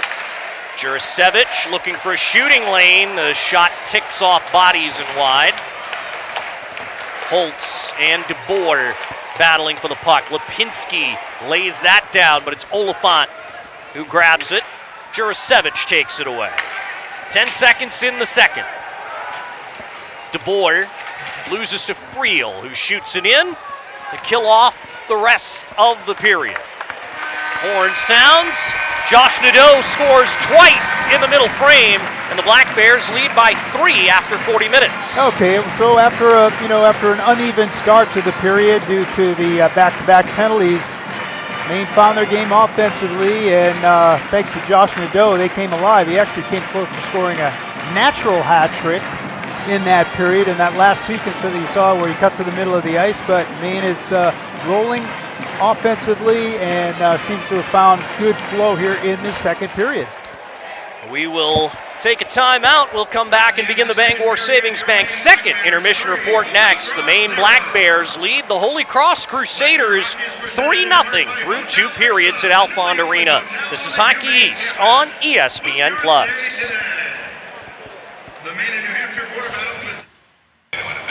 Hockey East on ESPN+. We're through 2 periods at Alfond Arena in Orono, Maine. The Maine Black Bears have a 3-0 lead on the Holy Cross Crusaders as they go for an opening weekend sweep. The Black Bear Intermission Report is presented by Bangor Savings Bank. At Bangor Savings Bank, you matter more. We're here to support your goals, your journey, and what matters to you. Visit Bangor.com or stop by to experience banking with heart. Bangor Savings Bank, member FDIC, equal housing lender.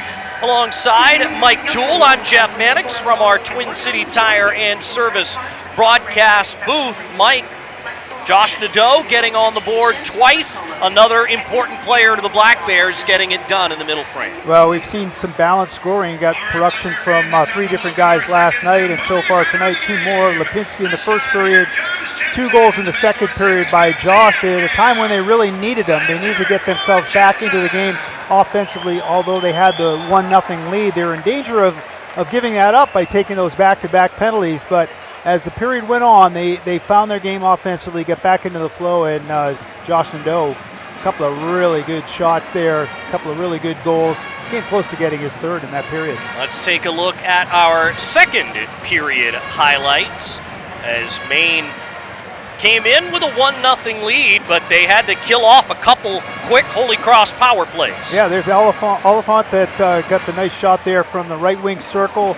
Air in there looking for the putback opportunity. Maine defended that well and came out of it. There's Frank Jurasevich, or Jaden Lipinski rather, with a nice shot on goal there. Chabaret up high, redirect in low, and Danik LaRue has to handle a lot of traffic in front of him. There's Josh Nadeau moving laterally to his right, and Danik LaRue is not able to track this puck. Watch as he kind of head bobs. He's trying to look through the trees there in front of him, and Josh Nadeau moved laterally to his right, but threw it back to his left inside that left post. Nice shot there, found its way through. Really liked the play of Jeremy Langlois in that period. And there you see him getting pucks to the net. Had a couple of block shots in the defensive zone. Alvin Boyer called upon as Kim gets body position in front of Langlois. And then Josh goes back to work for his second goal of the game as the puck squirts out to him. LaRue's not able to handle the rebound. You'll see it from above. He kind of paddles it out before anybody can get a stick on it. Josh is first there. Defender Stockfish was able to try to front that, but Josh was able to get the puck clear and get it in on net, and that made it 3-0. There's a great chance by Scholey, the turnaround shot.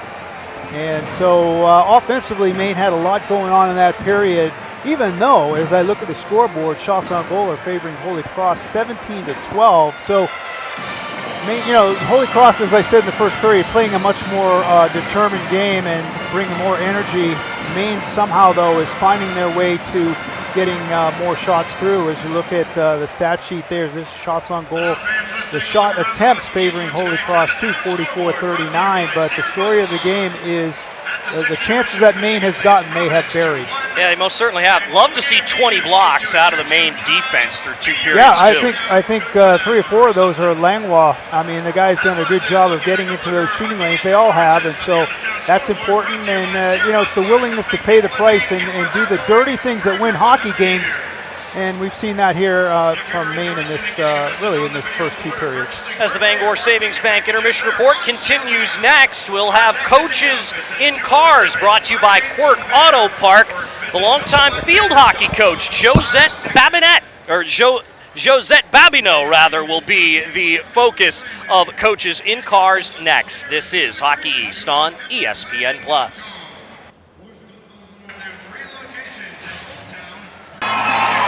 Hockey East on ESPN+. The Maine Black Bears take the ice for the 3rd period with a 3-0 lead over the Holy Cross Crusaders as they look for the weekend sweep to start their season here in the 2nd weekend of the 2025-26 college hockey season. Black Bears will not get it any easier next week. Their first road trip is against a top 10 nationally ranked opponent in the Quinnipiac Bobcats next weekend before they're back home for homecoming weekend against the Colgate Raiders, who picked up a tie with Boston University tonight on the road after losing 6-2 to the Terriers last night. That's what I'm talking about. The second night is always harder, and teams learn from the first night and come back with more jam and more effort, and you see it all the time. Maine certainly experienced that. You think, okay, you're in position for a weekend sweep, and you show up on Saturday night, and the other team decided to really up their game. Now, Holy Cross has certainly done that tonight, but Maine has been the more opportunistic of these 2 teams because they have buried 3 of their chances. Three goals on 12 shots is a pretty good percentage. Maine's the 3rd period face-off is brought to you by Maine Trailer, the official trailer and storage container company of the Black Bears. Underway in the 3rd period. Maine on the attack right away. Max Scott, who has 1 assist on his 23rd birthday tonight. Jurasevich to the front. It goes wide. Looked like it might have ticked off the stick of either Nadeau or Poirier. Yeah, I think Poirier might have got a little piece of that. LaRue hands to Brody Gagnon. Gagnon long up to the red line. Noah Ayer got a piece of it. Nobes reverses for Langlois. Lipinski couldn't catch that pass. It's going to stay in the offensive zone. No, the shot by Friel too high. Lipinski back behind the goal. Now the shot by Nobes looking for a tip. No one could get Wood to it. Shot in by the Crusaders. Nobes once again retrieves. Marcus to Friel. Looked the one touch for Lipinski, but couldn't make the connection. Marcus to Nobes. Lipinski back to Marcus. He'll backhand it in, but good glove job there by Lachlan Getz, but he didn't get it out. Owen Fowler taken down in the corner. Matt DeBoer trying to get it out of the zone and can't do it. Fowler back behind the goal line. Getz. Salamini. Motu runs into him, and Motu kept the puck in.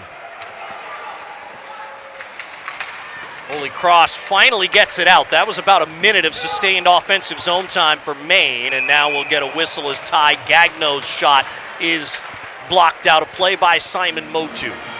Well, you're right. They did spend more time in the offensive zone, and as Maine does that, the puck keeps getting deeper and deeper, and it just feels like Maine is in good position, but not able to pick up that 4th goal just yet. Surprising, only 12 shots on goal in this game so far for Maine. It's a low shot total after 2. Nobes. Johnston grabbed the puck and fires well wide to the short side, and now Heinke loses control out to center. Johnston able to get it in. Ty Gagno pokes it deeper. As Russell and Heinke crash to the boards. Ty Gagno knocked down by Peterson. Lucas Peterson has an assist in his collegiate debut tonight. He's one of the leading defensive scorers in the USHL last year with the Green Bay Gamblers. That's number 2 in white. Motu to Gerrois.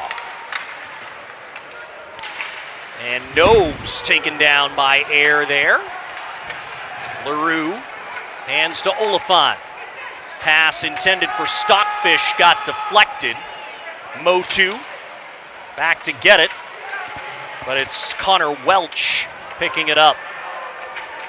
Welch, now Air, run into by Motu. Pichette. Out wide with some space is Will Gerrois. Around that comes, and Air able to get it out. Langlois to Chabrier. Good to see Langlois seems to be okay. You always have to worry when you get that shot to the head. Welch, saved by Boya, and he gathered the rebound. Seymour with a little poke at him that knocked Boya down, but none the worse for wear. Yeah, try to reach in there, looking for a loose puck, try to chip it in behind Albin Boya on the flyby, short side, watches Albin Boya makes the save. Seymour coming in, try to take a little poke at it there, he's a little late to get there. Defenders look at him, but nobody really takes too much exception to it.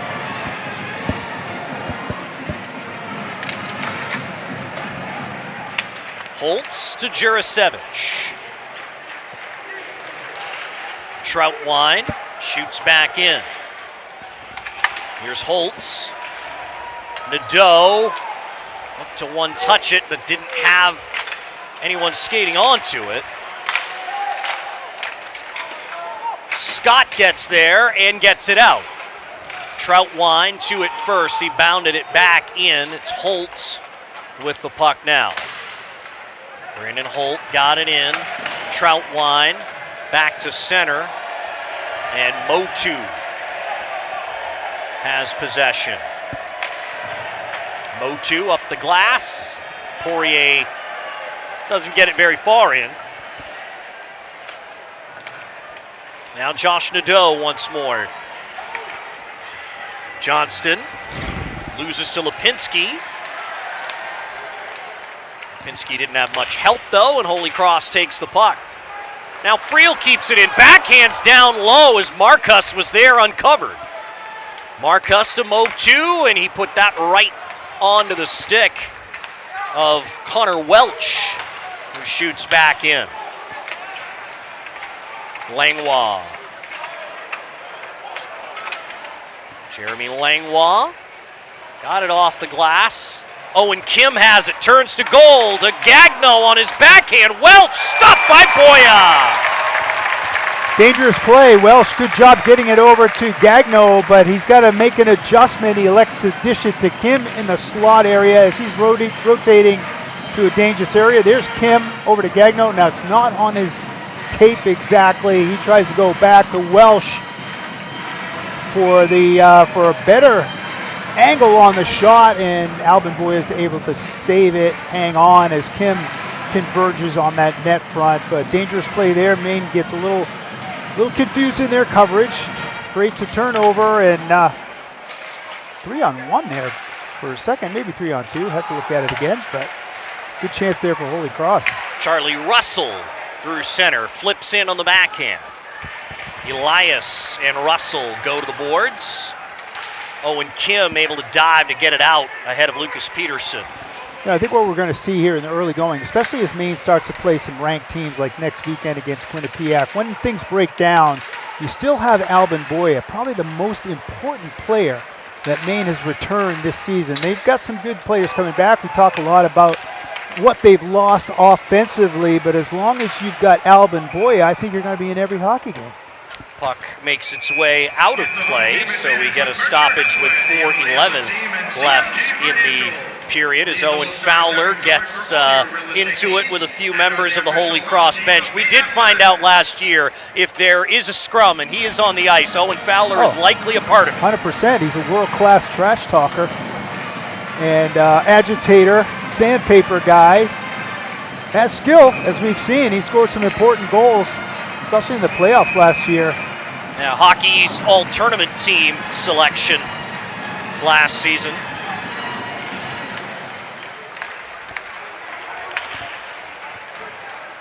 As that one into the stands, down below us to stop the play once more. This broadcast is brought to you in part by Oakhurst Dairy. Kindness, goodness, Maineness. Learn more at oakhurstdairy.com. I think if you're Holy Cross, you're just looking to make this a 2-goal hockey game with meaningful time left on the clock, as we always talk about the difficulty, how often a 2-goal lead gets coughed up. So if you're Maine, it's you really just got to try to extend this lead if you can.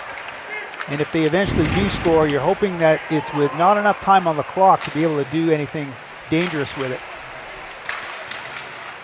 Pichette has it alone in front, and he shoots it, but LaRue out on top of his crease to deflect it away. Good positioning by Pichette. Once he gets that puck, he moves to center ice, improves his position.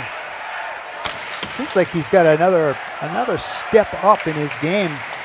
From what I remember last year, it looks like he's gained a step or two.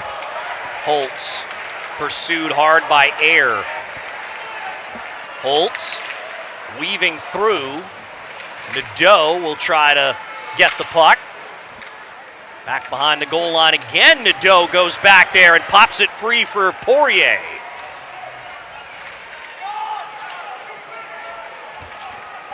Owen Johnston comes out with it.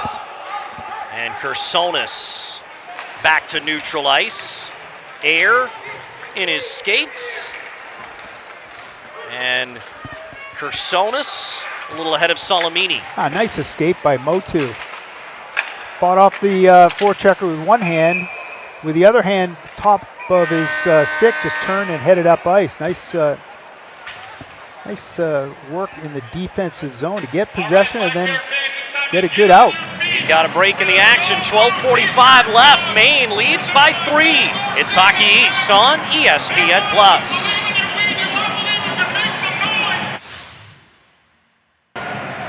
This broadcast is brought to you in part by Down East Orthopedic Associates, the official orthopedic provider of the Black Bears.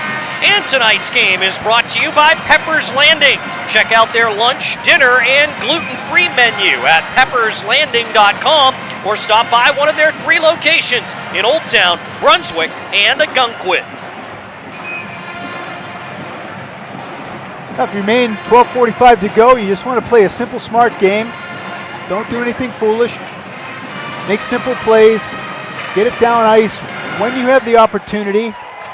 Don't overcommit. I don't think you want to sit back and let Holy Cross dictate terms, but I think you just want to keep your game very simple at this stage of the hockey game.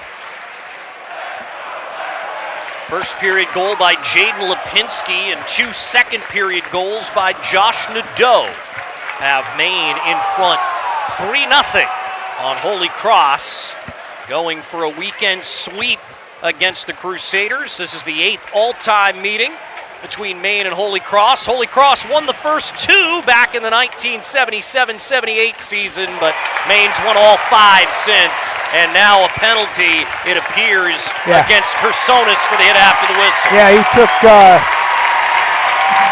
the defenseman there, Lucas Peterson, hard into the net afterwards, so Kersonis is going to pick up Holy Cross, penalty, number 12, 2 minutes, interference. Yeah, interference they're going to call it, so Maine with an opportunity to extend the lead. This will be their 3rd power play opportunity of the night. Watches the puck come along the left wing side to the net front. There's a shot by DeBoer. Alvin Boya has to deal with it, and there's the wrap-up by Kersonis. Could have been a high stick.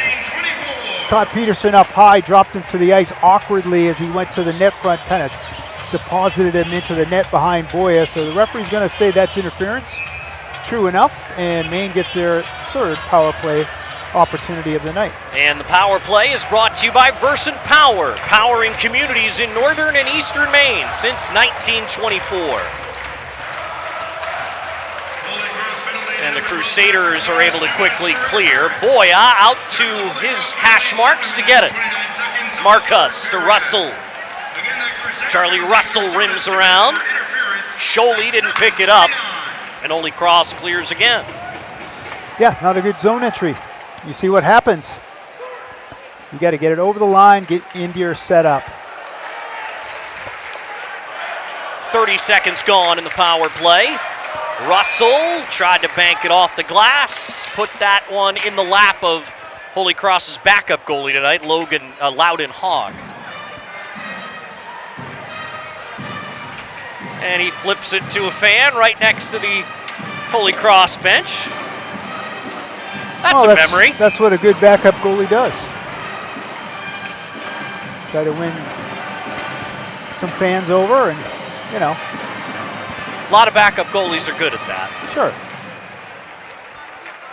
Well, the fans will be happy about that, but they would be merciless if he goes into the net, of course.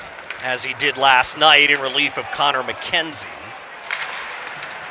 He gave up the goal that was the hat-trick goal for Poirier, who has the puck now. He wanted to set that up for Scott, but it was broken up, and Holy Cross gets it out.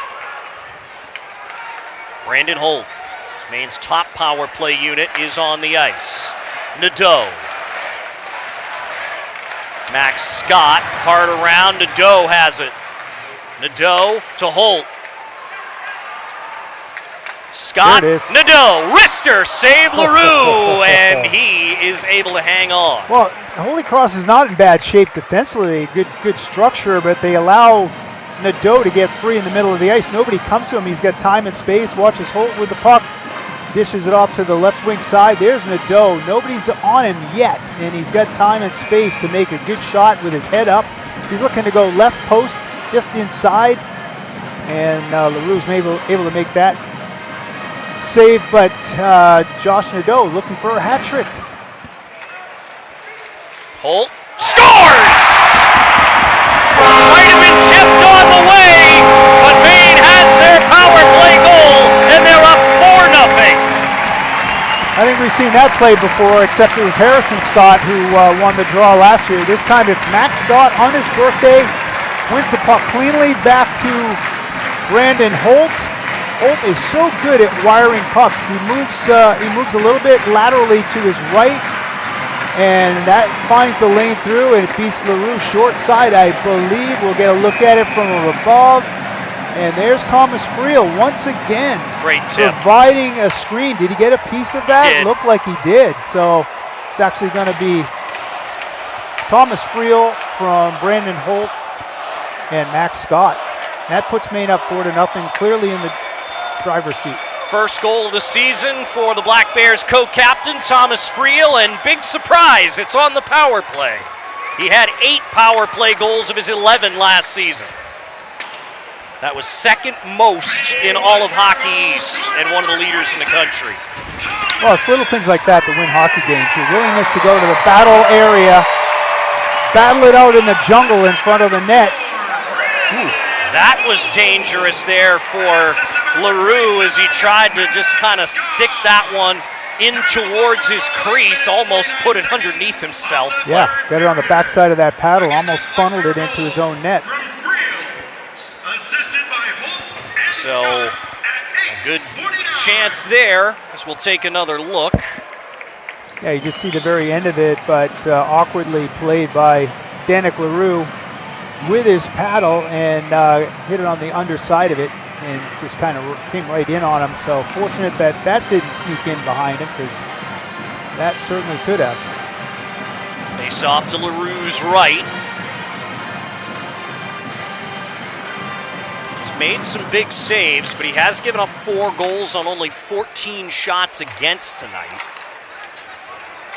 As Holy Cross's search for a number 1 to replace last year's AHA Goalie of the Year, Thomas Gale, might continue after this weekend. They do go into conference play next weekend at Mercyhurst a week from today. Well, like I talked about last night, they really need wins against non-conference, particularly ranked opponents, because it's so hard to emerge out of Atlantic Hockey America only playing your your own teams in your conference unless you win your tournament. Now, last year they won the regular season but lost the tournament championship game to Bentley, and so missed out on an at-large bid. But they're 1-7 against non-conference teams last year. 9:44 left in the third period. Thomas Friel has made it 4-0 Maine. This is Hockey East on ESPN+. Hammond Lumber Company is a fourth-generation family-owned company with 34 locations and over 1,200 employees across Maine and New Hampshire. For more information, stop in or visit them online at hammondlumber.com. And the Maine-New Hampshire border battle presented by Buffalo Wild Wings is the hottest rivalry in college sports. Visit goblackbears.com/border battle for updates and special offers all season long. Buffalo Wild Wings, wings, beer, sports.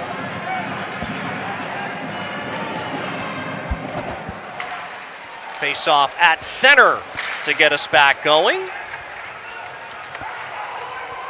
Will Troutwine to Brody Gagno. Pichette turns it towards Komarov. Pichette gets it up into the corner. Komarov loses that though to Troutwine.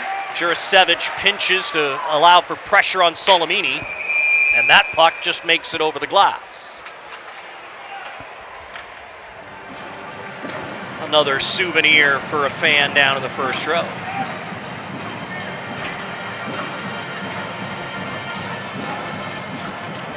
Brendan Chabrier, a senior defenseman. It's been an important one for the Black Bears over his time here at Maine. As a sophomore, scored a few goals, really kind of burst out offensively. Went more to a defensive defenseman role last year. Both he and Holt are very good at getting pucks through traffic, low and hard on net. And we've seen it again this year. And such an important weapon. It's kind of, to the casual fan, you don't realize the importance of that. You got to get it past that first defender. It's got to be low and hard so that somebody can do something with it, either on the way through or as a rebound. Here's Brandon Chabrier. Wrist shot, score! It was tipped on the way, and the Black Bears lead by 5. Well, no sooner do we say it than Brandon Chabrier scores from the point. Now, this wasn't low and hard. This was had a little bit of air under it, but it fooled the goaltender, LaRue, as Chabrier makes a good move to get his hands free, get a better lane. A lot of traffic in front. There's Marquez, there's Lipinski in front. Not sure he really saw that. He's got his own defenders in front. You see him looking around, trying to find that puck, and it goes far side, up over the glove. Somebody got a piece of it. Oh, maybe Marcus. This is going to be Marcus' goal. Yeah, he led the line. So if that is indeed the goal for Mikel Marcus, it's his first collegiate goal for the third-round draft pick of the Nashville Predators. Well, last night we talked about the importance of getting the newcomers involved, and they certainly did it last night, mostly with Poirier. But tonight you got Lipinski, you got Marcus on a goal. So there's 2 of your 5.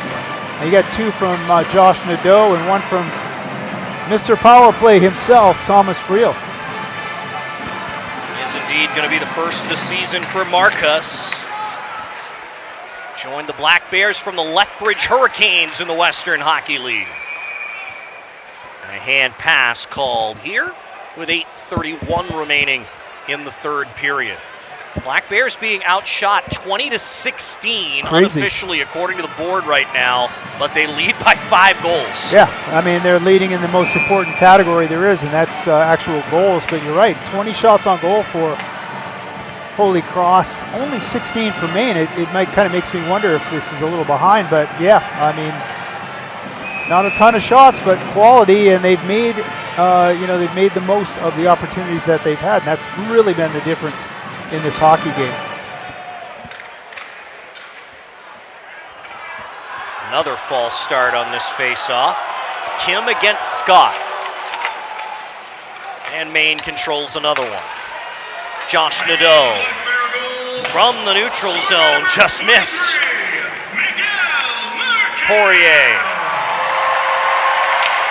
Dustin Poirier hops up in the air. Ty Gagno got the puck. McCall around to Kim. And Nobe shoots back in, but Poirier still in the zone, so he needs to retreat. Johnston to McCall. Boya thought about playing it, decided to stay in the net. Gerrois got there first. And getting the puck out of the scrum was Heinke, but he missed the net. Will Gerrois, 3-on-2 here. Komarov shoots that, save LaRue. It was under his pad. It popped free for a moment, but he's able to find it. Yeah, beautiful right pad save, moving to his right.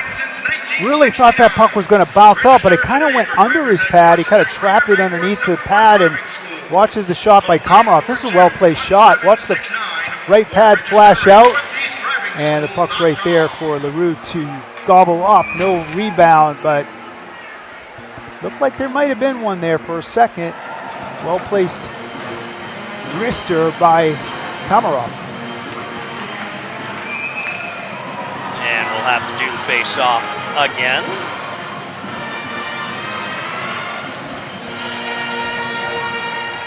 Thomas Pichette will take it against Jack Stockfish.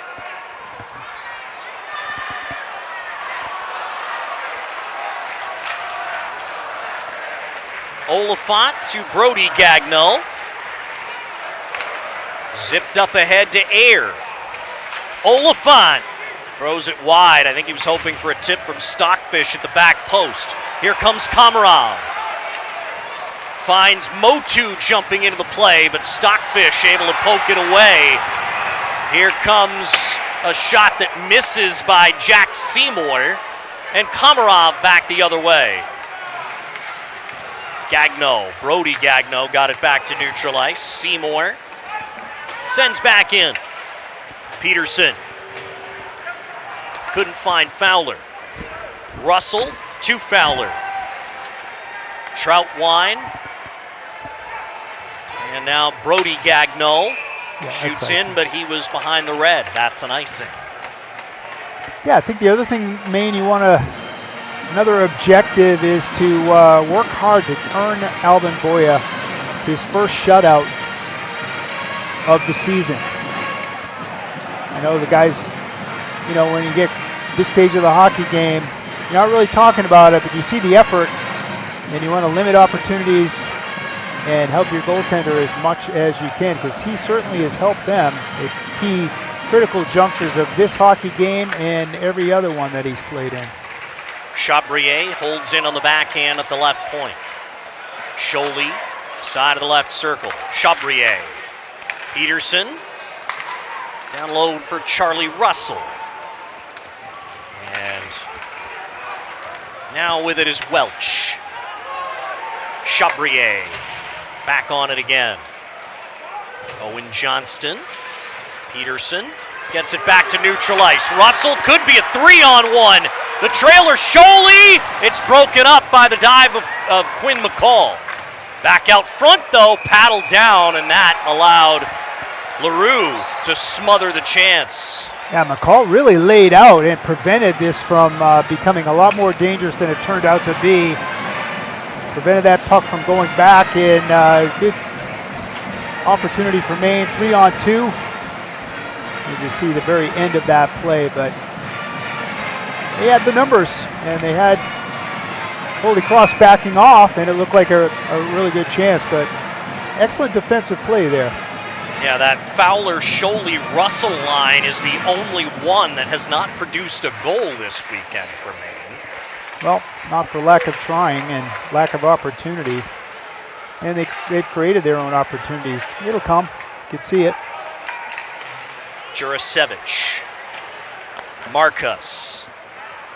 Now Jaden Lipinski. He's got a goal both nights this weekend. The only Black Bear who's done that.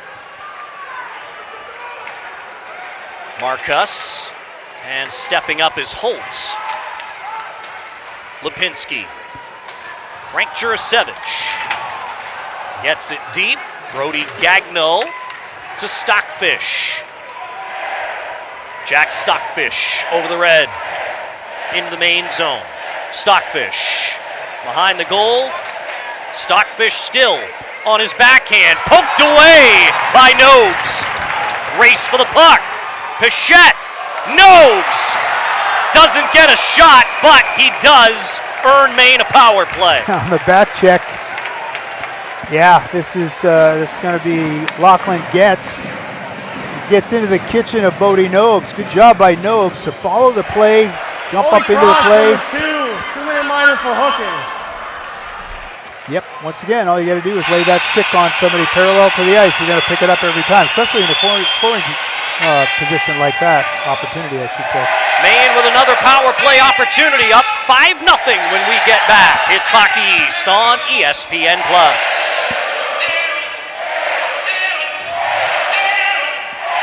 The #1 driving school in the greater Bangor area. Online at bangor-driving-school.com. Martin Surplus and Salvage with 13 locations throughout Maine. You'll never have to say, I should have bought it when I saw it at Martin's. And tonight's game is brought to you in part by the Fitch Company, a proud partner of the University of Maine Black Bears. We are in the Twin City Tire and Service broadcast booth. Maine now to another Versant power play.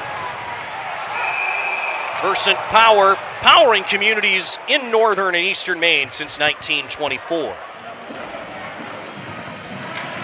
This is their 4th opportunity of the night, right? So they are 1 for 3 so far.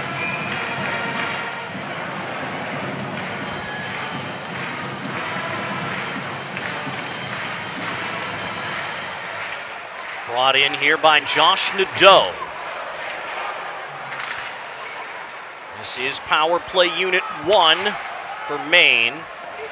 Lucas Peterson on it at the moment, though. He's getting a look on the power play. We mentioned kind of an offensively gifted defenseman, number 2 in white. Oh, you need all kinds. You need defensive defensemen. You need guys that are willing to jump up in the play, have the ability. And Lucas Peterson, by what we understand, he is an offensive defenseman.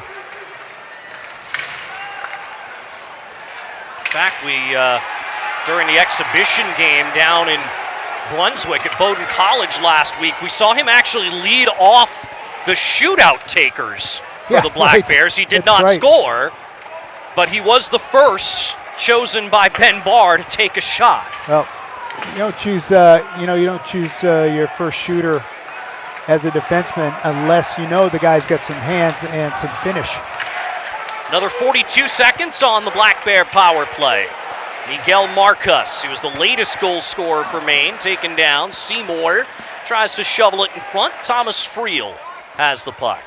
It's the second unit on for Maine. This is the unit that produced the goal on the last power play. Jaden Lipinski to Marcus. Got it to Langlois, but it hit his skate and he couldn't control, allowing for the clear by Brody Gagno. Boyetta Motu, just 9 seconds on the power play. Chabrier over the red and enters the zone. Poked away from him and gets out of the box, is able to pick it up.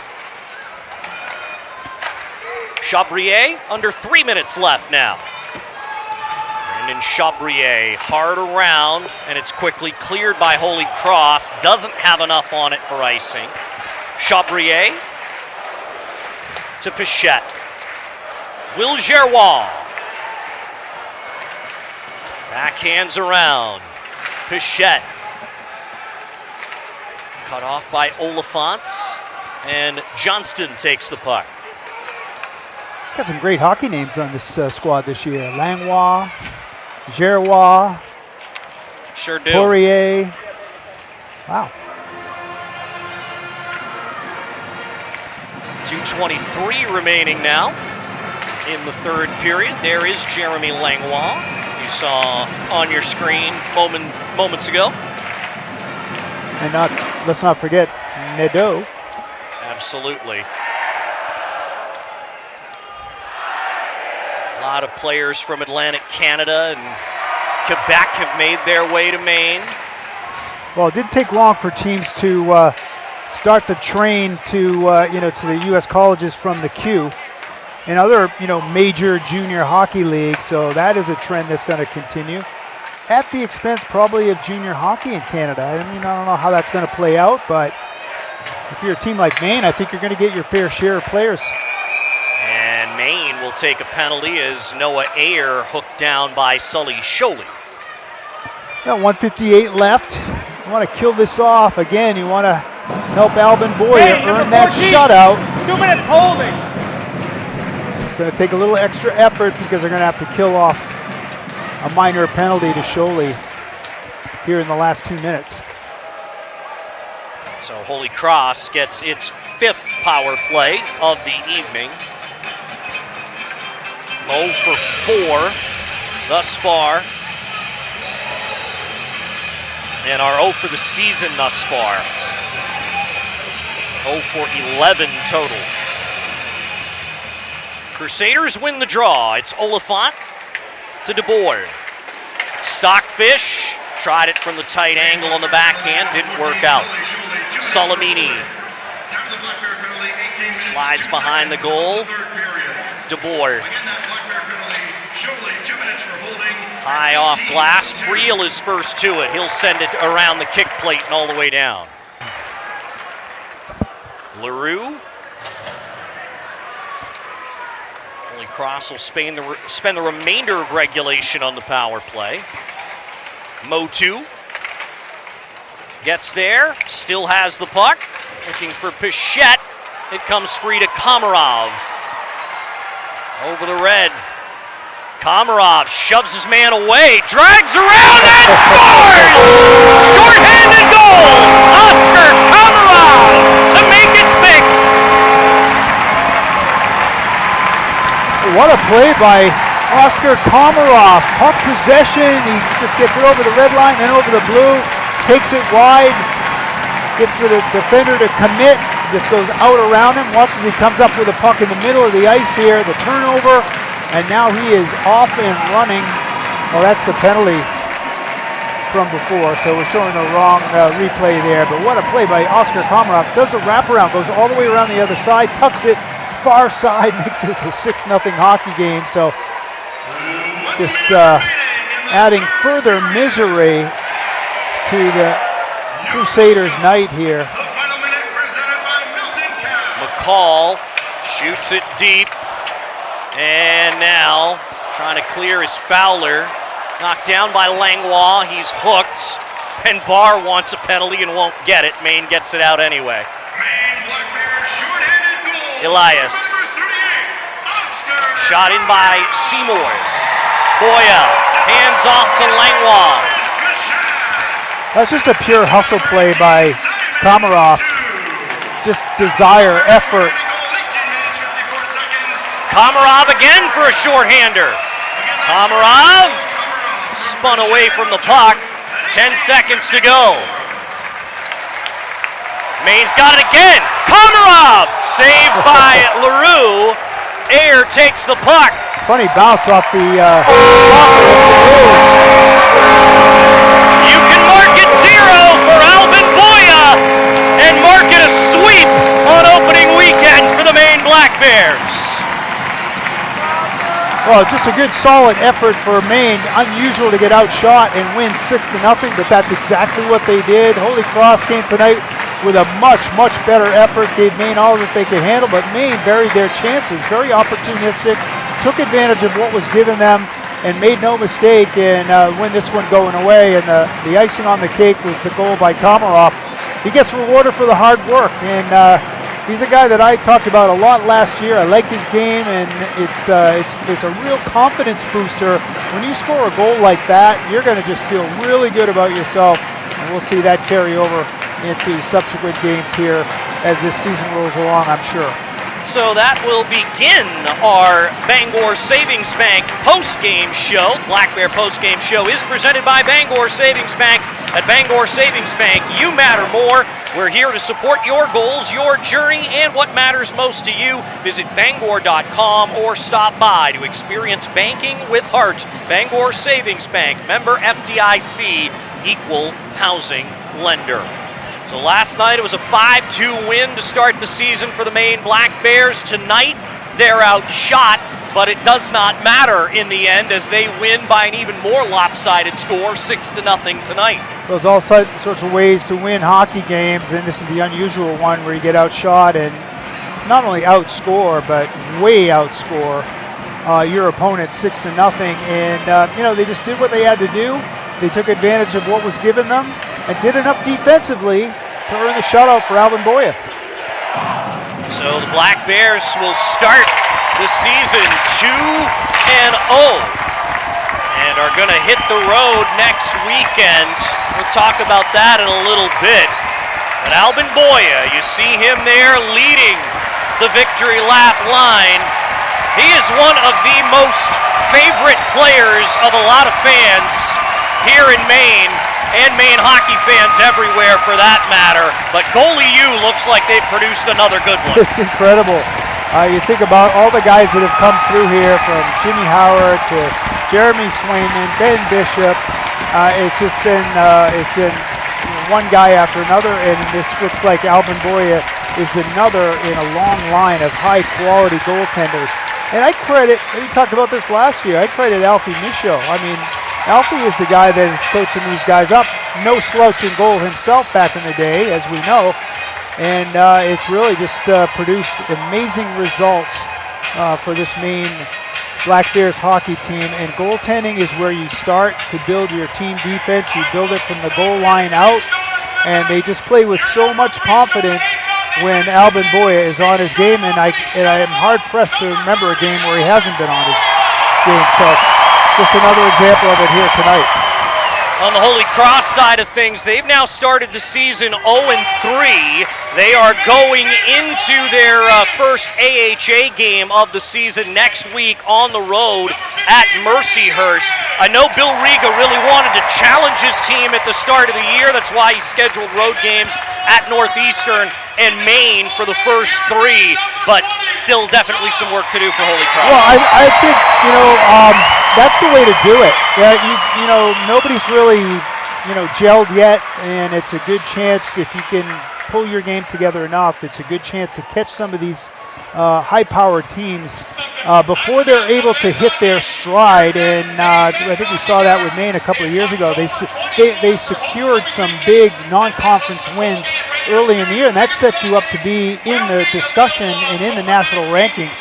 It's not working out for Holy Cross, but I understand the philosophy and why you may want to do that. Absolutely. Maine, meanwhile, 2-0, and step up next week. They will take on one of the top perennial teams from the ECAC, a national top 10 opponent right now in the Quinnipiac Bobcats, who did experience a setback last night. They lost to the Alaska Nanooks out in Tempe, Arizona, as part of Arizona's tournament. But Quinnipiac responded tonight by beating Notre Dame 7-2. So they're right back into form. Yeah, that's not surprising. I wouldn't put too much stock in, you're gonna lose a game here and there. Quinnipiac is always in the discussion, and they're a very dangerous team. Well-coached team. They don't beat themselves. They play a very solid game in all 3 zones, and Maine's going to have their hands full. It's going to be tough. It's going to be on the road, but same sort of thing. You get an opportunity to beat a ranked opponent early in the season. You can maybe surprise them, win one of the 2 games. It's going to help you in that national standing. Certainly will, as Maine will be at Quinnipiac twice next weekend, 7 o'clock on Friday night and then 4 o'clock on Saturday. My good buddy Phil Jubileo will have the call from Quinnipiac down there on ESPN+. We won't be back until homecoming weekend here in Orono, when Maine will host the Colgate Raiders for a pair of games on Friday, October the 24th and Saturday, October the 25th. Both games getting underway at 7 o'clock. But come back tomorrow for America East women's soccer as the Maine Black Bears play host to the Vermont Catamounts. That'll be a 12 noon kickoff from the New Balance Soccer Complex, and you can watch it here on ESPN+. Now for Ryan, Marissa, and everybody else behind the scenes, along with my broadcast partner Mike Toole, I'm Jeff Mannix. Your final again from Alfond Arena. The Maine Black Bears 6, the Holy Cross Crusaders nothing. Thanks for watching Hockey East on ESPN+.